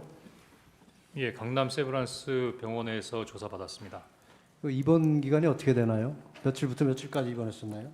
한 7, 8일 정도 되는 것 같습니다. 일단 입원은 9일 날 했고 네, 한 7일, 8일, 9일, 한 9일 정도 된 것 같습니다. 한 18일까지 입원하셨나요? 그거는 지금 제가 기억 못 하겠습니다. 정확하게 한 그 9일 정도 정도 된다고는 예. 말씀드리겠습니다. 증인이 그 아까 메모지 그것을 박선원 의원에게 카카오톡을 보내줬다고 했죠? 네. 그게 언제쯤인가요? 제가 검찰 조사를 받기 전이니까 제가 검찰 조사를 12월 11일에 받았거든요. 그 직전인 것 같습니다. 왜냐하면 병원에 있을 때였고 박선원 병원에 의원이 있을 때인데 아까 사진은 집에 있는 강아지 매트리스에서 찍은 것으로 돼 있는데 그럼 날짜가 맞지 않는데요? 그건 그 전에 그건 그 전에 찍어서 제 그 그 전에 사진으로 갖고 있었던 것 같습니다. 그 전에 찍어서 미리 갖고 있었습니까? 네. 무슨 이유로 그 사진을 찍어서 가지고 있었죠? 12월 6일 날 그 정보에 갔다 온 이후에 요 사항들을 다 찢어버릴까 했거든요. 다 없애버릴까. 근데 결과적으로 없애지도 않았고 사진만 찍어 놓은 거네요. 그렇습니다. 그럼 사진을 여러 군데 지금 보낸 적이 있습니까? 없습니다. 박선원 의원은 12월 11일 국회 본회의와 12월 12일 김어준의 유수공장에 출연해서 이 메모의 작성 경위에 대하여 증인이 여인형과 통화를 하는데 증인이 불러주는 것을 보좌관이 받았어서 파란 글씨가 보좌관의 것이라고 했습니다. 이것은 증인이 알려준 내용인가요?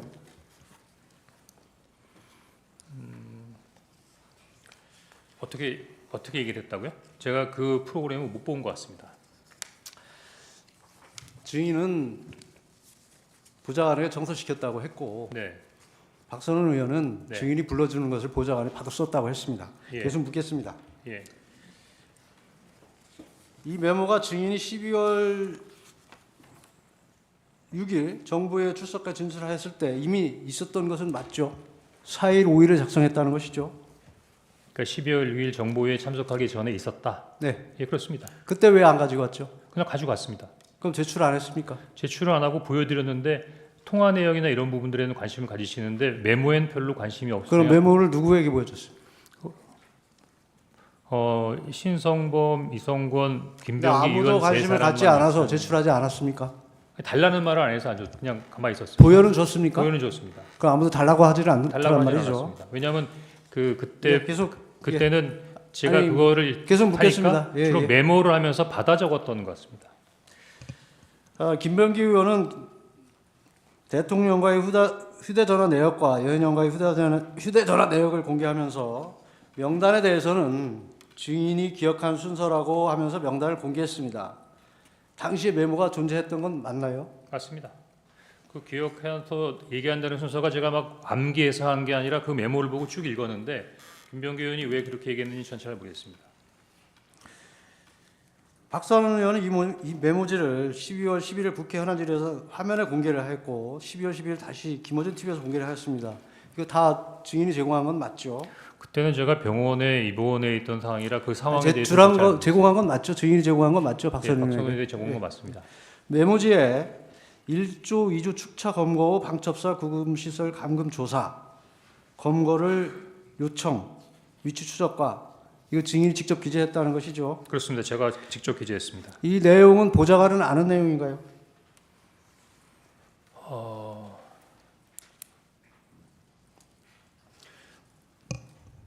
처음 보좌관이- 메모지에 없었고 나중에 가필한 것이기 때문에 보좌관은 모르나요? 아니 혹시 보좌관이 왔다 갔다 하면서 사실 보좌관이 다른 사람처럼 생각하는데 차장실 정도가 되면 이 정도보다도 훨씬 자 이제 보세요. 일이 많이 있습니다. 예. 메모를 그 3일 계엄 당일 또 4일 5일까지 정리를 했나요? 그러면 이미 비상계엄이 해제가 됐습니다.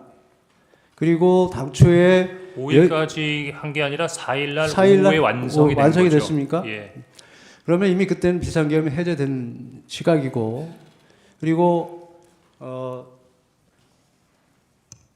여인영 사령관이 증인에게 명단을 불러준 이유는 그 위치 추적이라고 한 것이 맞죠? 예, 위치 추적이라고 하는 게 맞습니다. 위치 추적이 분명합니까? 네. 위치 확인입니까? 추적입니까? 확인과 추적이 어떻게 달라지는지 잘 모르겠는데요. 그러면 이미 체포자가 비상계엄이 해제됐고 이거 명단을 이용해서 더 이상 사용할 데가 없는데 또 증인은 아까 미친 짓이다까지 했던 메모를 다시 정서한 이유가 뭡니까? 위치 추적을 위해서 필요한 것은 아닐 테고 이미 제가 미친 비상계엄이 짓이라 해제됐기 때문에 그렇다면 증인은 이 어떤 다른 목적, 정치적으로 활용하거나 어떤 증인의 입지를 확보하기 위한 목적으로 작성했던 건 아닙니까? 그 메모지로 어떤 정치적 입지를 만들 수 있죠? 아니란 말이죠. 아닙니다.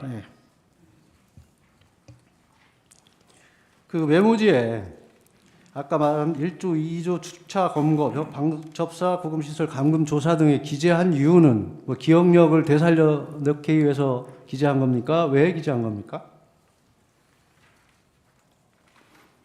아침부터 저녁까지 여러 정보 보고를 받다 보면 아침에 받은 정보 보고를 가끔 잊어버릴 때도 있습니다. 제가 아니 보기에는 이미 이때는 비상계엄도 메모해 놓은 해제되고 예. 뭐 특별히 이게 사용할 데가 없는 것인데 굳이 왜 또 정리를 해놨냐고 묻는 겁니다. 정보적인 차원으로 해도 방첩사령관이 비상계엄 때 한 뭐 그러면 그런 일이 있었다는 것을 적어 놓은 겁니까? 아니 10여 명의 계속 묻겠습니다. 10여 명의 인원을 체포하려고 했다고 하면 최소한 이런 사람들이 이렇게 했다는 부분 정도를 기억하고 있어야겠다고 그걸 생각하지 기억할 않겠습니까? 이유가 있나요? 국정원의 대공수사권이 언제 없어졌죠? 지난 정부에 없어졌던 것 같습니다. 안보조사국은 언제 생겼습니까? 안보수사국은 이번 정부가 생긴 다음이었던 것 같습니다. 안보조사국은 2차장 산하인가요? 예, 2차장 산하입니다. 그 메모지에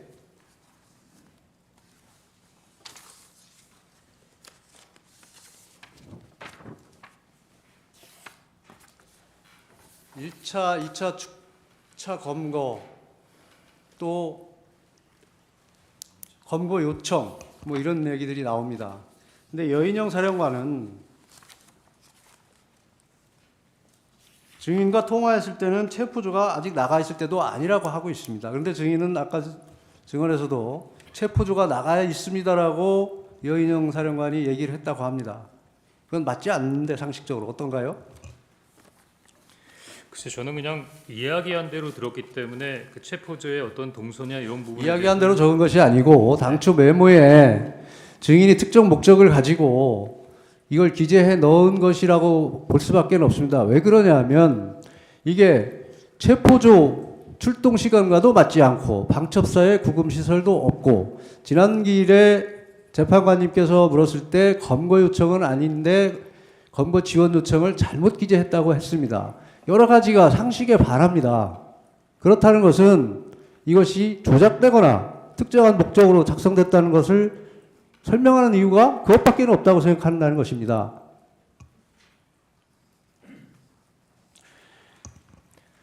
그냥 이야기의 그리고 증인 중간에서 지난 기일에 국정원에서 여러 기관들이 협조를 하고 있어서 위치 추적이 가능하다고 했죠. 법적인 절차에 따르고 그 관련 협력기관과 협력하면 가능하다고 했습니다. 국정원에 수사권이 없는데 가능할까요? 대공수사권은 대공 혐의자를 잡을 때 하는 부분이지만 국제범죄에 관련된 부분은 국제범죄자에 대한 부분에 있어야 법적인 조치를 할 수 있죠. 자체 위치 추적 장비가 있습니까? 없는 걸로 알고 있습니다. 그럼 결국 위치 추적을 하려면 통신사에 요청을 해야 되고 영장을 받아야 되는 것은 맞죠. 통상 제가 알기로는 소방청이 위치 추적을 정확히 한다고 들었습니다. 소방청에서 위치 추적을 한다고 들었습니까? 예, 소방청하고 경찰청과 협조해서 한다고 들었던 것 같습니다. 경찰청, 소방청의 위치 추적도 모두 통신사의 협조 없이는 불가능합니다. 영장을 발로 받아야 가능합니다. 예, 제가 직접 위치 추적을 해보지 않아서 그 부분까지는 잘 모르겠습니다. 그러면 증인이 여인영 사령관으로부터 위치 추적 요청을 받았을 때, 네. 위치 추적 확인이든 요청을 받았을 때, 그러면 위치 추적을 하려고 했습니까? 아니면 여인영 사령관에게 뭐라고 답변을 했습니까? 거기에 대한 답은 하지 않고 다 명단을 들은 다음에 어떻게 해?라고 물었습니다. 뭐 예를 들어서 위치 추적을 하든 어떻게든 어떻게 하면 어떻게 해? 했더니 저에게 직접 전화를 주십시오. 이렇게 이야기했던 것으로 기억됩니다. 결국 결론적으로 보면 증인이 할 수 없는 일을 요청받았다는 것이네요. 그렇다면 증인은 그건 우리가 할 수 없는 일이다라고 분명히 얘기했어야 될 것이고 특히 이게 미친 짓이다까지 생각이 들었는데 그거에 대해서 어떻게 해라고 묻는 것이 상식에 부합하나요? 만약에 여인영 사령관이 저에게 그랬다면 아마 제가 혼을 냈겠죠. 그런데 그 전에 지시를 받았지 않습니까? 그 부분에 대해서는 고민을 했습니다. 그 전에 대통령께서 지시를 했다는 말씀인가요? 그렇습니다. 그때 대통령께서 증인과 여인영 사령관이 육사 선후배라는 얘기를 한 워딩이 기억나시나요? 기억 안 납니다. 대통령은 검찰총장까지 했고 국정원에 대한 수사를 오래 했습니다. 그래서 그 체계를 수사 체계를 누구보다 잘 압니다. 그리고 국정원에 대공수사권이 없다는 것도 압니다. 그런데 거기에 대고 증인에게 무슨 체포 지시를 한다는 것이 말이 된다고 생각하시나요? 저도 지금까지 그게 궁금합니다. 대공수사권도 없는데 체포 지시를 한다. 이것이 말이 되지 않는 것이고 우선 대통령께서는 증인과 방첩사령관이 육사 선후배이고 방첩사령부에서 간첩 수사를 할 경우 국정원에서 가지고 있는 대공용의점 정보를 제공하고 방첩사 여건이 열악하니 국정원에서 지원하라는 취지로 얘기를 하셨다고 합니다. 그것을 증인은 일방적으로 누구를 체포하라는 지시로 받아들였다는 것인가요? 증인도 지난번 증언에서 목적어가 없다고 얘기한 건 맞죠? 맞습니다. 그것을 단순히 대통령과의 통화 후에 그것도 여인영 사령관이 먼저 전화를 한 것도 아니고 증인이 여인영 사령관에게 전화해서 무엇을 할 것인지 물어보고 두 사람 간의 연결을 증인 마음대로 한 것 아닌가요? 그렇게 생각하기에는 전화 통화의 내용과 이어서 여인영 사령관의 얘기를 분리해서 생각하기에는 좀 논리적으로 어려웠다 이렇게 생각됩니다. 그건 논리의 문제가 아니고 사실관계나 여러 가지 객관적 정황을 놓고 판단을 해야 되지 않겠습니까? 국정원 1차장이신데 1차장까지 하셨는데 법률적인 문제나 현실적인 문제나 이런 것을 종합해 보면 그게 어떻게 연결이 된다고 생각을 하십니까? 그럼 우리 변호인 그거는 증인이 특정 목적을 가지고 억지로 자꾸 끼워 맞춘다고밖에 생각되지 않는데 어떤가요? 그럼 변호인님 제가 좀 모자라서 그러는데 당시에 어떻게 이해했던 것이 옳은지 한번 말씀해 주시겠습니까? 아닙니다. 증인 계속 묻겠습니다. 이 메모지 한번 봐주세요. 이 메모지는 증인이 아직도 가지고 있는 원본은 맞죠?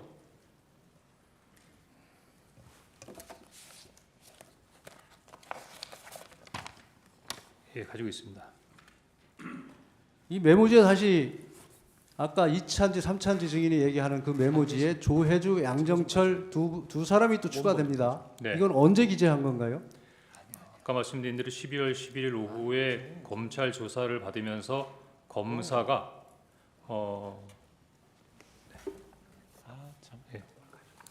예, 됐습니다. 원본 좀 달라고. 네, 예, 원본. 언제 기재한 겁니까? 검찰 조사 받을 때입니다. 12월 11일입니까? 12월 11일 오후로 기억합니다. 그러면 검찰에는 왜 이것을 제공을 안 하고 아까 그 보여준 문서 그거를 제공을 했죠? 제출을 했죠? 이 조혜주, 양정철 언제 기재한 겁니까? 조혜주, 양정철 검사님께 이 메모를 설명하는 과정에서 제출했습니다. 증인이 검찰에 제출한 메모지에는 조혜주, 양정철 이 가필된 부분이 없습니다. 그러니까 그때 제출했습니다. 검찰에 아마 제출했습니다. 아마 검찰에 조혜주, 양정철이 없다 그러면 먼저 사진을 찍으시고 제가 나름대로 이렇게 설명을 하는 부분에서 여기 14명인데 2명이 없네요. 그래서 제가 조혜주, 양정철이라고 적어 넣어 드린 것 같습니다. 그럼 검찰에서 그 문서를 확보를 못했다는 얘기인가요? 아니 그때 이미 사진을 찍으셨던 걸로 기억되는데요.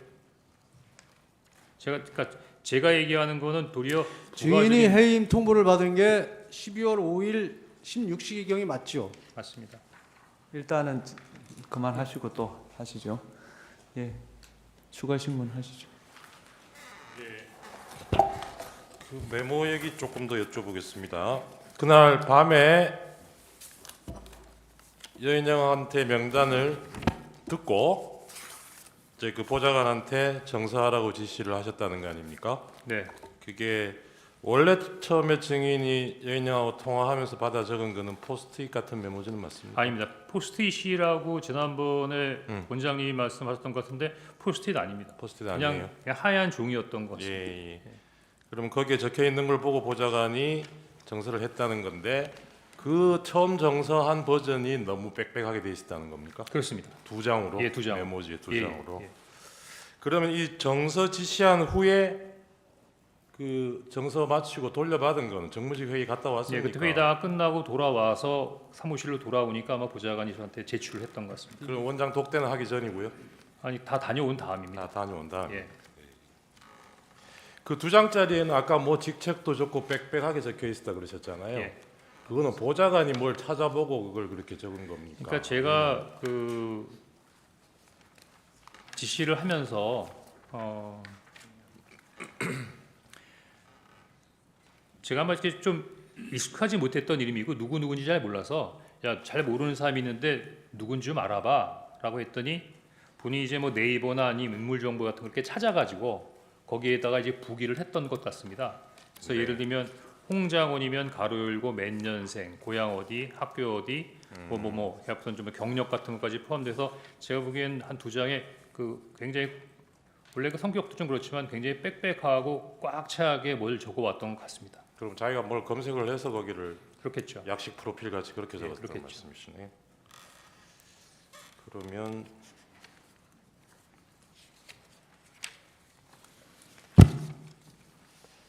아까 대통령한테 그날 처음 전화 받았을 때 있잖아요. 네, 이게 전화를 드린 거죠. 처음에는 못 받았고 대통령이 전화했을 때는 못 받았고 8시 22분에는 제가 전화를 전화를 드린 드렸고요. 거죠, 그죠? 그때 예, 그때 이제 첫 통화를 하신 거 아닙니까? 네, 그때 대통령이 증인한테 원장은 미국 가 계시죠? 뭐 이런 질문을 하던가요? 그 내용은 기억 안 납니다.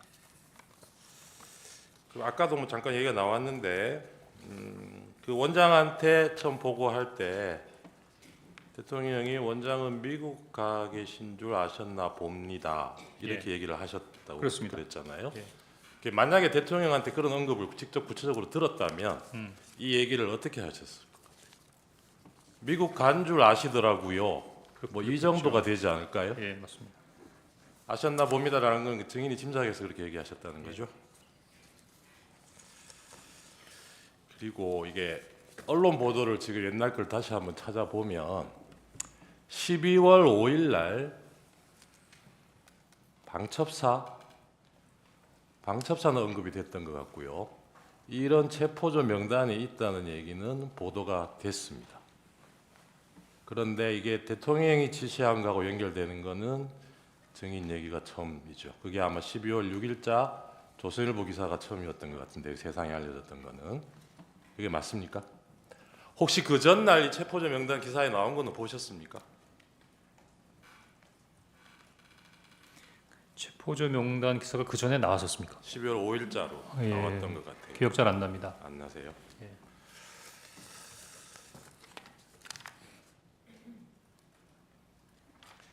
그 아까 박선원 의원하고 카톡 주고받고 사진 보내주고 하셨던 거는 그게 직접 만났다는 얘기는 제가 지난번에 그 아마 안 만났습니다. 예. 조태영 증인 신문 때 재판관님이 물어보셔가지고 저도 그때 상대방 그 신문사항이 워낙 늦게 나와가지고 급하게 사실 확인을 하느라고 소추위원실을 통해서 확인을 해보니까 그날 뭐 말씀하셨던 대로 그 다른 일정이 있어서 정보위 설명 때는 박선원 의원이 원래 간사인데 못 오셨고 네. 그래서 나중에 나한테도 설명을 해달라 요청을 해서 네. 그래서 저는 그 부분을 이제 당연히 뭐 만나서 설명을 들었겠거니 하고 그렇게 말씀을 드렸던 건데 그건 제가 좀 오해가 있었던 부분이고 만나지는 않고 카톡으로 받고 사진도 카톡으로 보내주셨다는 거죠. 그렇습니다. 네.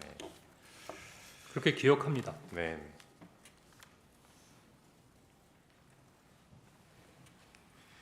증인 처음에 대통령한테 전화 받고 이번 기회에 싹 다 잡아들여라.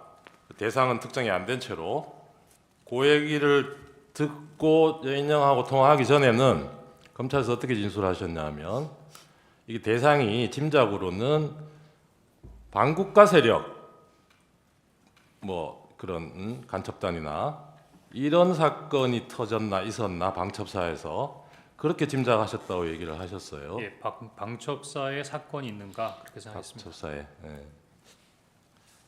그런데 그날은 아마 그럴 경황이 없었을 테고 나중에라도 이 대통령 비상계엄 선포하는 대국민 담화문 찬찬히 한번 보신 적 있습니까?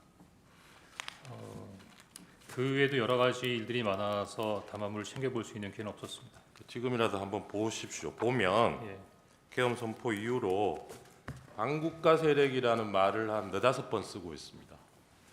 그리고 어떤 때는 국회라고 하기도 하고 민주당이라고 하기도 하고 어떤 대목에는 반국가 세력 앞에 종북이라고도 붙여져 있어요. 이 반국가 계엄 선포문하고 연결시켜 보면 증인이 처음에 그 짐작했던 반국가 세력이 여인형한테 들은 명단하고 다른 얘기가 아닌 것 같거든요. 그런 생각은 안 해보셨어요?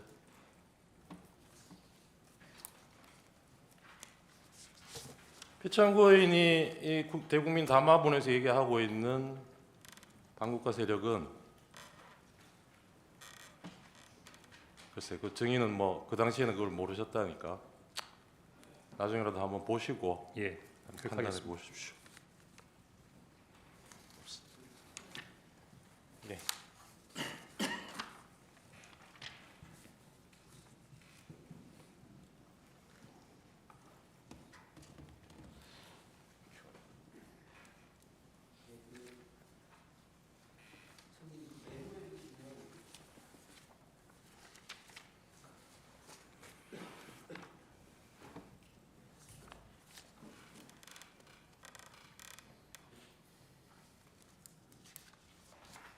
증인 메모에 보시면 그 방첩사 구금시설이라는 표현이 있지 않습니까?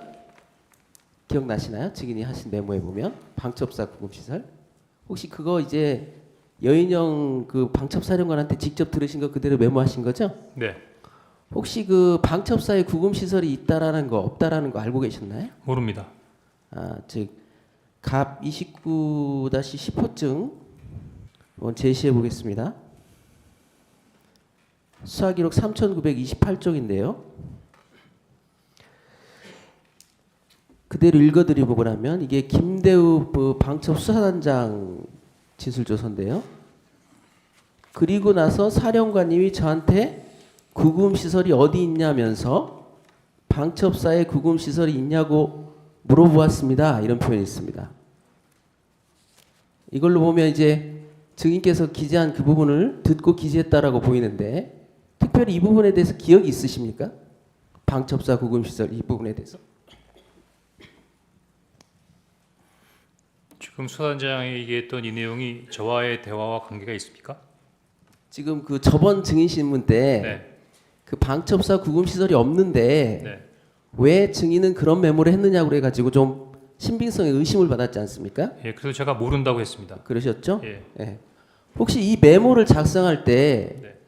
그 체포자 명단에 대해서 여인영 사령관 말고 네. 다른 분한테 혹시 들은 것은 있나요? 체포자 명단 관련돼서는 예. 여인영 사령관에게만 들었습니다. 혹시 그 증인은 메모에 정청래 사법위원장하고 권순일 그 대법관이 전 대법관이 같이 기재되어 있는데요. 같이 네. 그 부분 혹시 정확히 기억하시나요? 지금 죄송합니다만 질문을 한번 다시 해주겠습니다. 메모에 보면 네네. 권순일 그 전 대법관하고 네. 그다음에 정청래 사법위원장이 같이 기재되어 있습니다. 네네.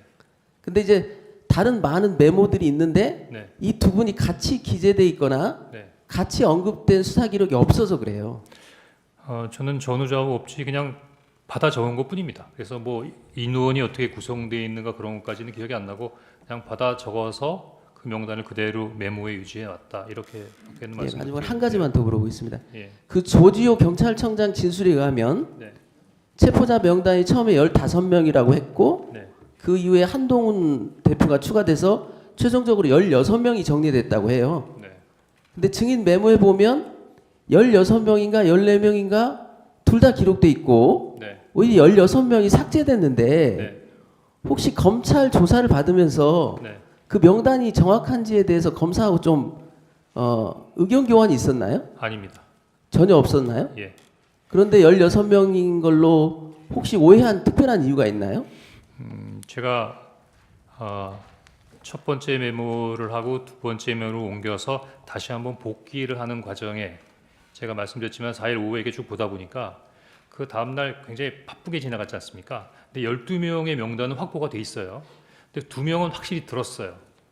근데 12명의 명단도 한 10명 정도밖에 안 적었기 때문에 10명 적고 생각나는 거 2명 더 적고 2명은 생각이 잘 안 나고. 근데 가만히 생각해 보다 보니까 그 순서로 뭐 그 이후에 몇 번 더 있었던 것 같은 그 잔상이 좀 남았던 것 같아서 혹시라도 내가 지금 현재 기억하는 건 14명인데 16명까지도 불러준 게 아닐까라고 추정했던 겁니다. 그러니까 그때 이제 여인영 방첩사령관으로부터 들은 명단이 네. 혹시 16명이 아닐까라고 본인 스스로 그렇게 생각한 적이 있었다는 거죠? 예, 그런 생각한 적이 있었습니다. 네, 이상. 예, 몇 가지 드리겠습니다. 아까 저 피천구인 대리님께서 이 메모를 그 다음 날 뭐 다시 작성하고 한 게 비상계엄은 이미 해제됐는데 그래서 이걸 다시 뭐 사용할 일도 이용할 일도 없을 것 같은데 왜 그런 작업을 했느냐 이런 취지로 물으셨는데 이게 비상계엄이 해제됐다고 해서 대통령이 이런 사람들 체포 지시한 일도 없어지는 건 아니겠죠. 예. 그게 뭐 나중에 인물의 증인이 벌써 이걸 세상에 알려야겠다는 생각을 하셨는지는 모르겠는데 뭐 나중을 위해서 기록을 하는 의미는 충분히 있었을 것 같은데 그런 의미로 하셨던 거 아닌가요? 정보기관의 특성상 뭐를 들으면 기억하거나 메모하거나 알려고 노력하는 부분이 습관이었던 것 같은 거고요. 네. 꼭 정보 수집을 하는 부분의 모든 부분이 이 정보 수집을 하면 요 다음에 뭘 해야겠다라는 부분에 있어 생각을 하고 하는 건 아니니까 네. 어떻게 보면 그냥 들었던 부분에 특이하면 메모해놓고 뭐 알겠습니다. 이랬던 부분이 아닌가 싶습니다. 그 국정원에서 지난번 증인이 증언하고 난 뒤에 이 보좌관들하고 이 메모 작성 경위에 대해서 자체 조사를 한 것 같아요. 지난번 지난- 조태영 원장이 나와서 그렇게 증언을 네. 했거든요. 네, 그 조태영 원장도 인정한 부분이 나중에 그 다음 날 작성된 그 메모지하고 전날 증인이 원래 메모지나 정사시킨 거기에 인원수가 거의 일치한다는 것은 국정원에서도 확인을 했다 그래요. 그러면 이게 메모 버전이 뭐 몇 개 있지만 그 내용은 동일하고 그 다음에 여인영이 얘기한 상대방이 증인뿐만이 아니에요. 지금은 뭐 아시겠지만 저 부하 군인들도 있고 조지호 경찰청장도 있고 그래요. 그게 지금 14명, 뭐 15명, 16명 한두 명 차이가 나기는 하지만 앞에 뭐 12번째까지는 똑같습니다. 이게. 그런 내용이 확인되는데 지금 피천구인이 문제 삼으시는 통화 장소가 어디였고 메모를 어디에 했고 이게 이 메모의 신빙성하고 무슨 관계가 있는지 저는 잘 모르겠거든요. 정보를 많이 다뤄보신 분께서 어떻게 생각하십니까? 저는 지금 여러 가지 오해나 여러 사람들에 대해서 이야기를 하는 과정에서 보좌관한테 정설한번 스키 천만다행이라고 생각합니다. 만약에 제가 혼자만 가지고 있었고 혼자만 썼다면 누가 제 말을 믿어주겠습니까? 도리어 이번에 그 국정원장께서 저희 보좌관들을 조사하는 과정에서 아 이게 명단을 봤던 사람의 어떤 증인이 나온 것 같다는 생각이 들고요.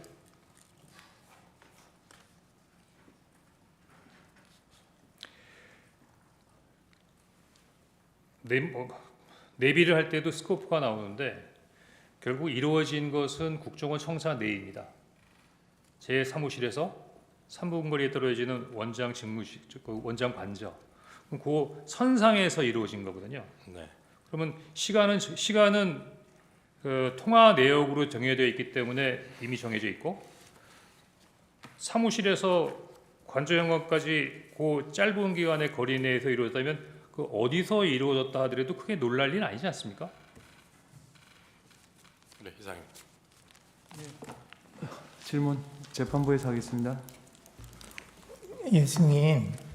그 국정원장이 대통령께 주례 보고하는 거 있죠? 네, 일주일에 한 번씩 합니까?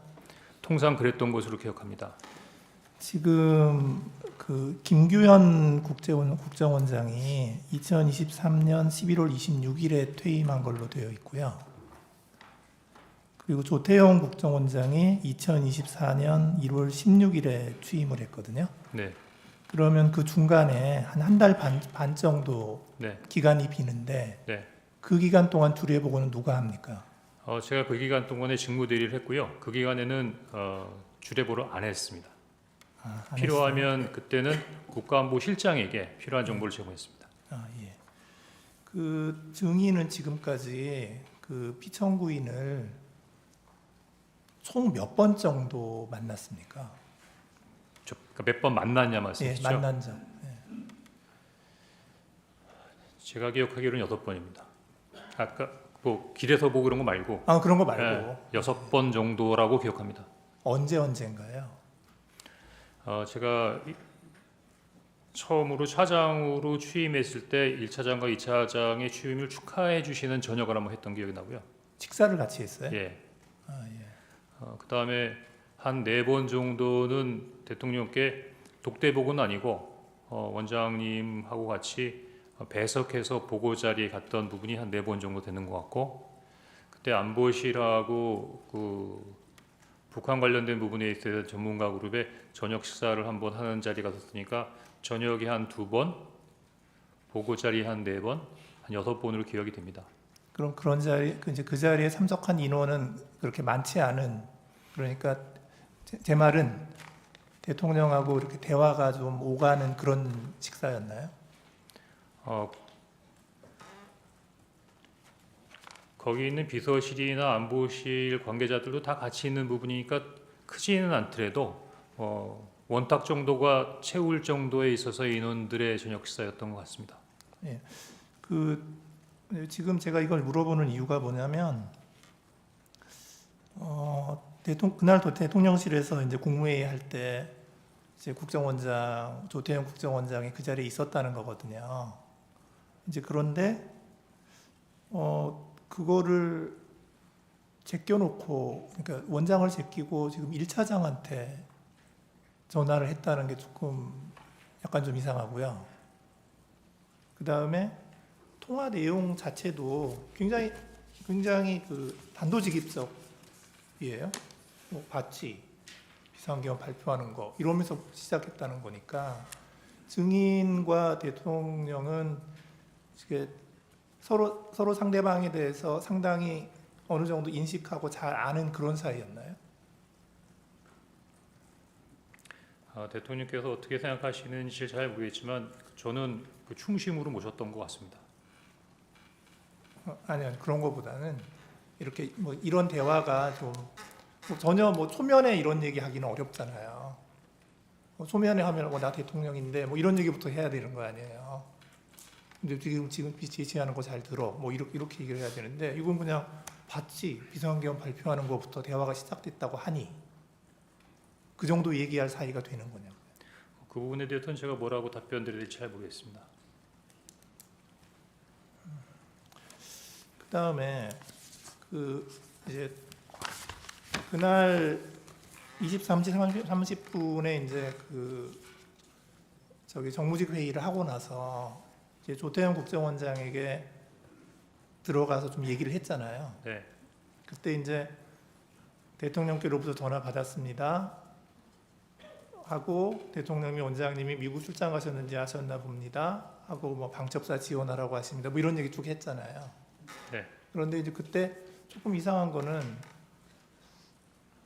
그때 국정원장께서 뭐 놀라거나 그거 무슨 일이야, 그거 어떻게 된 거야 하고 좀 자세히 설명해봐, 뭐 이런 식으로 대화가 오갔나요?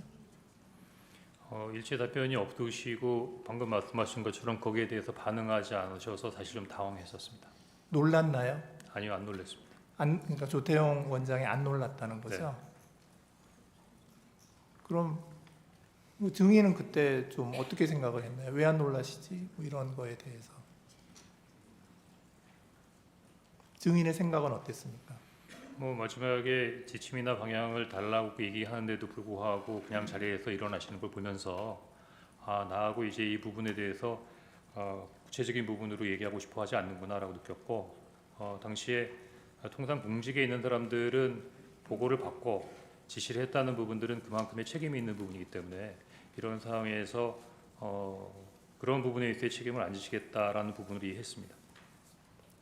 증인 말을 들어보면은 그 원장님 최소한의 지침과 방향은 주셔야죠라고 했더니 조태영 원장이 화를 내듯이 자리를 박차고 일어나서 더 이상 대화가 어렵다고 생각했다, 이렇게 증인이 얘기를 했는데 네, 그런 내용이 맞습니까? 그렇게 기억합니다. 조금 더 자세히 설명해 주실래요? 그때 상황을. 어디부터 시작할까요? 그러니까 최소한의 그러니까 거기부터 얘기를 하죠. 방첩사를 지원하라고 합니다. 방첩사가 이재명, 한동훈을 잡으러 다닙니다.라고 얘기한 다음부터 예. 끝까지. 그래서 전화를 받았다는 부분하고 방첩사를 지원한다는 내용까지는 뭐 평이한 내용이라고 생각할 수 있는데 방첩사가 이재명, 한동훈을 잡으러 다닌답니다. 그러면 다소 놀라시거나 거기에 대해서 특별한 관심을 표할 거라고 제가 생각했거든요. 그런데 내일 아침에 얘기하자라는 말씀이 조금 당황스러웠고요. 저는 지금 지시를 받아서 뭔가 해야 된다는 생각도 있고 또 구체적인 부분의 내용을 알고 있는데 그런 부분을 원장님하고 상의하고 싶거나 아니면 보고 드려야 하는 상황에서 뭐가 딱 막힌 느낌이 들어서 아니 여기 기본적인 부분에 대해서 지침이나 방향을 주셔야 하는 말씀했는데 아마 그 부분에 대해서 조금 뭐 아침에 얘기하기로 했는데 뭐 이렇게 말이 많아 뭐 이런 식의 반응이시지 않았나 생각합니다. 예, 알겠습니다. 예, 감사합니다. 의견 진술 아니 의견 진술 기회 좀 들어보고 또 하시죠. 예. 의견 진술 기회 드리겠습니다. 의견 진술 기회 드리겠습니다. 먼저 저도 12월 4일인가 아마 4일인 거로 기억이 되는데 그 여인영 그 방첩 사령관이 그 조지호 경찰청장한테 뭐 위치 확인, 뭐 체포 이런 거를 부탁했다는 기사를 보고 저도 김용현 그때는 국방장관이 구속이 안 돼 있는 상황이어서 제가 이게 어떻게 된 거냐라고 물어본 적이 있습니다. 그랬더니 좀 두 사람 다 이런 수사나 이런 거에 대해서 특히 여인영 사령관은 저게 순작전통이고 해가지고 도대체 이 수사에 대한 개념 체계가 없다 보니 위치 확인을 좀 동향 파악을 하기 위해서 했는데 경찰에서 그거는 현재 사용하는 휴대폰을 알지 않는 한 어렵다고 딱 잘랐다고 이렇게 얘기를 해서 저도 그런 부분에 대해서는 정말 불필요한 일이고 잘못됐다고 생각합니다.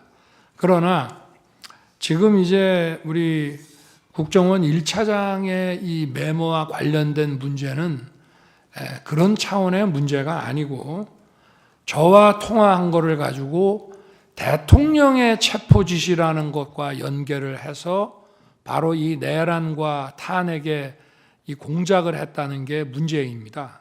지금 제가 그 당시에는 지난번에도 말씀을 드렸지만 국정원장이 미국 출장을 갔는지 여부에 대해서 좀 오해가 있다 보니까 사실은 직무대리인 1차장에게 통화를 하게 된 그러면서 지금 이런 상황이 지금 발생을 했다고 지난번에도 말씀을 드렸는데요. 제가 여인영 그 방첩사령관을 도와줘라라고 한 얘기 그리고 제가 1차장에게 이따가 전화 혹시 할 수도 있다라고 한 8시 반경에 얘기를 해서 10시 넘어서 제가 이제 계엄 선포를 다 하고 올라와서 전화를 한 이유는 아까도 말씀드렸지만 몇 차례 본 적도 있고 또 뭐 일도 열심히 하는 것 같고 이렇게 해서 제가 격려 차원의 전화를 한 건데 그중에서 제일 중요한 부분이 우리 홍 차장이 여인영 사령관하고 육사 선후배잖아 하는 얘기가 가장 중요한 얘기인데 아까 그 얘기 못 들었다고 거짓말하지 않습니까? 제가 전화를 한 이유는 간첩 사건에 대해서 국정원이 가지고 있는 정보를 전부 경찰에만 주려고 하지 말고 방첩사도 수사 역량이 있고 원래 지난 정부에서 방첩사 수사 요원을 2분의 1로 감축을 시켜서 군 방첩 활동과 방산 이 안보 활동에 지장이 많이 초래가 됐기 때문에 우리 정부에서는 수사관을 계속 증원해 나가면서 이를테면 창원의 방산업체 그 보안 지키는 문제부터 시작해서 방첩사를 계속 키워오고 있는 상황이고 제가 김규현 국정원장뿐 아니라 조태용 국정원장한테도 방첩사 지원을 수도 없이 얘기를 했습니다.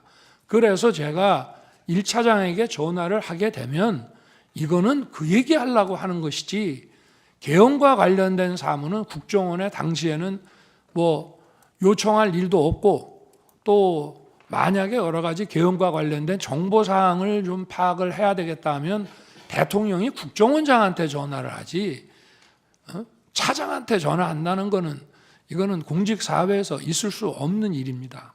그리고 지난번 그 국정원장 그 어디 경찰 조사 때도 뭐 대통령께서 국정원 직제를 잘 모르시는 것 같습니다라고 조서를 수사관이 받은 모양인데 그거 전부 엉터리입니다.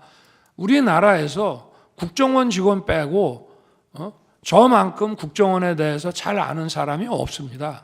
저는 국정원 수사를 물경 3년을 했고요.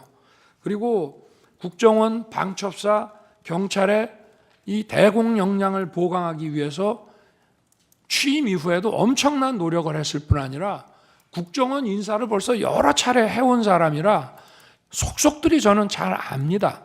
제가 1차장한테 이런 얘기를 한 것은 육사 선후배이기 때문에 좀 국정원에서 이런 걸 할 때 정무직 회의라든가 간부 회의 때도 좀 거들어 주라는 얘기를 이제 한 것인데 이거를 간첩을 좀 많이 잡아 넣기 위해서 정보를 좀 경찰만 주지 말고 여기다가도 방첩사에도 주고 지원을 좀 해주라는 얘기를 이런 무슨 목적 없는 체포 지시로 해서 그 여인영이 뭘 부탁도 안 하는데 대통령이 도와주라고 그랬다고 해서 이런 거를 받아서 여인영은 경찰에다가 물어보니 경찰이 어렵다고 하니 국정원은 뭐 미행이라도 하고 뭘 하니 그 뭐 위치 확인하는데 좀 도움이 될까 해서 헌 얘기를 이렇게 엮어가지고 대통령의 체포 지시로 이거를 만들어냈다는 게 이 핵심입니다. 이게 그래서 이 메모를 아까도 왜 자 지금 12월 3일 날 밤에 저 국정원은 뭐 신출귀몰한다고 뭐 저 영장 없이도 이렇게 수사권이 없어도 뭐 좀 미행이라든지 뭐 정보 활동을 통해서 사람 어디 있는지를 알아낼 수 있지 않는가라는 뭘 잘 모르는 사람의 이런 부탁을 받아서 미친놈 말도 안 되는 소리 하네라고 했다고 하면서 그거를 또 한 번 계속해서 이 메모를 만들어 가지고 있다가 자기가 12월 5일 사표 내고 6일 날 해임이 되니까 이걸 가지고 대통령의 이 체포 지시다라고 이거를 엮어낸 것이 바로 이 메모의 그 핵심이라고 저는 말씀드리고 싶습니다. 그리고 아까 국정원장에게 대통령이 방첩사 지원하라고 했던 얘기에 대해서 국정원이 원장이 별다른 대답을 안 했다는 것은 제가 판단하기에는 저한테 하도 들었기 때문에 그 얘기는 맨날 하는 얘기니까 아마 내가 저 국외 출장 중인 줄 아시고 저 1차장하고 통화를 했다가 그 얘기를 하셨던 모양이구나 라고 저는 원장이 받아들였을 것이라고 생각하지 개헌과 관련된 별도의 그 어떤 지시였다고 한다면은 바로 저한테 아마 국정원장이 특달같이 전화했을 겁니다. 1차장한테 뭔 지시를 하셨다는데 그게 뭡니까 하고 그래야 그게 국정원장이지 아니 개헌과 관련된 지시라고 생각을 하면서 1차장 말을 그냥 무시해버리고 아니 그 앞에서는 무시하는 척을 하더라도 대통령이 자기 밑에 사람한테 뭔가 개헌과 관련된 업무 지시를 했다면 특달같이 저한테 전화하는 게 상식 아니겠습니까? 그거는 수도 없이 들었기 때문이고 지난번에도 왜 한번 재판관님께서 어떤 그 작년 그 상반기 저 총선 전에 어떤 그 안가 자리에 그 여인영 방첩사령관이 거기에 왜 참석했냐고 한번 물어보신 것 같은데 그 자리가 바로 국정원 보고 방첩사 지원해 주라고 하는 그런 자리입니다. 그렇기 때문에 그 말씀을 좀 드리고요. 그리고 아까 그 무슨 제 무슨 처와 국정원장 간에 휴대폰 문자 주고받았다는 부분에 대해서는 그건 저도 알 수 없는 것이지만 저와 제 처는 지난 11월 7일 대국민 담화와 기자회견한 이후에 소통 방식을 개선하고 휴대폰을 바꾸겠다고 이미 국민들에게 다 말씀을 드려서 제가 아마 11월 중순에서 남미 G20하고 에이펙 출장 가기 직전 아니면 그 직후에 휴대폰을 바꿨습니다. 그래서 비화폰을 저 같은 경우에는 국정원장하고 썼고요.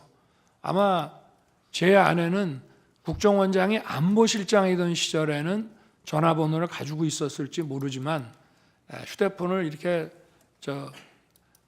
비화폰 아닌 개인 휴대폰을 바꾸고 원래 휴대폰을 다 없애버렸기 때문에 저는 그 통화 내역이 어떤 건지 사실 좀 궁금합니다. 네, 이상입니다. 네, 추가 5분 드리겠습니다. 추가 신문하십시오. 증인이 해임 통보를 받은 게 12월 5일 16시경이라고 했습니다. 맞죠? 그 다음 날 12월 6일 조간부터 국정원 발로 한동훈 등 정치인 체포 지시라는 뉴스가 보도되기 시작합니다. 기억나시나요? 조선일보에서 그런 기사가 났던 거 기억합니다. 공교롭게도 증인이 해임 통보 받은 다음 날 조간입니다. 그 해임 이유와 관련해서 지난번에 국정원장과 좀 다른 주장을 하시는데 증인 박지원 의원에게 인사청탁 7번이나 한 적 없습니까? 없습니다. 없습니까? 그럼 증인이 직접 하지 않더라도 누구 다른 사람을 통해서 한 적은 있으십니까? 없습니다. 그럼 증인이 대북공작금 횡령 의혹과 관련해서 박지원 의원에게 설명한 적은 있습니까? 예, 있습니다. 증인은 박지원 의원에게 인사청탁을 한 적이 없다고 하지만 박지원 의원이 페이스북에 올린 글입니다.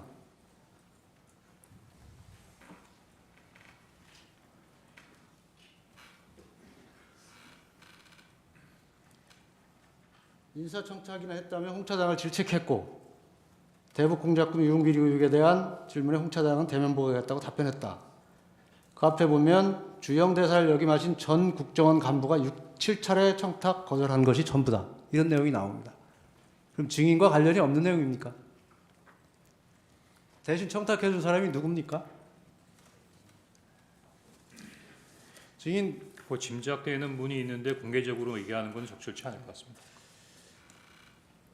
증인 이 비망록 이 메모지 기억나시나요? 네, 기억납니다. 여기에 보면 맨 윗줄에 내용이 무엇이냐면 만화 같은 일들을 말씀드리고자 합니다. 이런 내용이 나옵니다. 그런데 12월 6일 김병기 의원이 브리핑을 하면서 똑같은 워딩을 합니다. 만화 같은 일들을 말씀드리고자 합니다. 이 비망록과 일치합니다. 이 비망록 김병기 의원에게 제공한 사실이 있습니까? 없습니다. 그런데 어떻게 이렇게 두 사람의 워딩이 똑같을 수 있을까요? 있을 수 있죠. 있을 수 있나요? 제가 12월 6일 아마 12시 정도로 기억이 되는데 신성봉 정보위원장이 그 정보위원장 면담을 주선해서 그때 김병기 의원이 오는 게 아니라 이제 양당 간사가 오는 부분이었는데 일단 그날 신성보 위원이 물어봤던 것 자체가 조선일보 관련된 기사가 어떻게 된가를 물어봤고 제가 전화로는 얘기하기 어렵습니다. 그랬더니 와라 가겠습니다. 그래서 사실은 정보위원장이 이 비망록을 김병기 의원에게 제공한 사실은 없다는 말이죠. 네, 예, 알겠습니다. 가서 얘기할 때 제가 보기엔 부서가 좀 있어야 되니까 노트 테이킹을 좀 해서 갔던 것 같습니다. 아까 정부인 측이 마치 대통령께서 증인에게 체포 지시를 한 것을 전제로 질문을 했기 때문에 대통령께서 설명을 하셨지만 다시 한번 확인을 하겠습니다. 분명히 증인에게는 목적어가 없었다고 말씀하셨죠. 예, 목적어가 없었다라고 얘기했습니다. 예. 그리고 여인영 사령관과 통화한 것은 여인영 사령관이 먼저 한 것이 아니라 증인이 먼저 한 것이 맞죠. 예, 제가 먼저 했습니다. 그렇다면 논리 구조적으로 증인은 방첩사를 도와주라고 하니까 방첩사에 전화를 했다는 것입니다. 그래서 그렇게 오인을 내지는 그렇게 생각을 했다는 것입니다. 당연하게 생각한다면 여인영 사령관이 먼저 증인에게 전화를 해서 요청을 해야 되는 것입니다. 그런데 증인은 별로 협조적이지 않은 여인영 사령관에게 전화해서 무슨 뭘 도와줄 것을 얘기하고 있습니다. 이게 논리적으로 맞다고 생각을 하시나요? 저는 여인영 사령관에게 전화하고 싶은 마음 전혀 없었고 또 여인영 사령관에게 뭘 도와줘야겠다고 생각한 적도 없습니다. 다만 알겠습니다. 방금 전에 이상입니다. 지시를 받았으니까 예, 수고하셨습니다. 휴정하고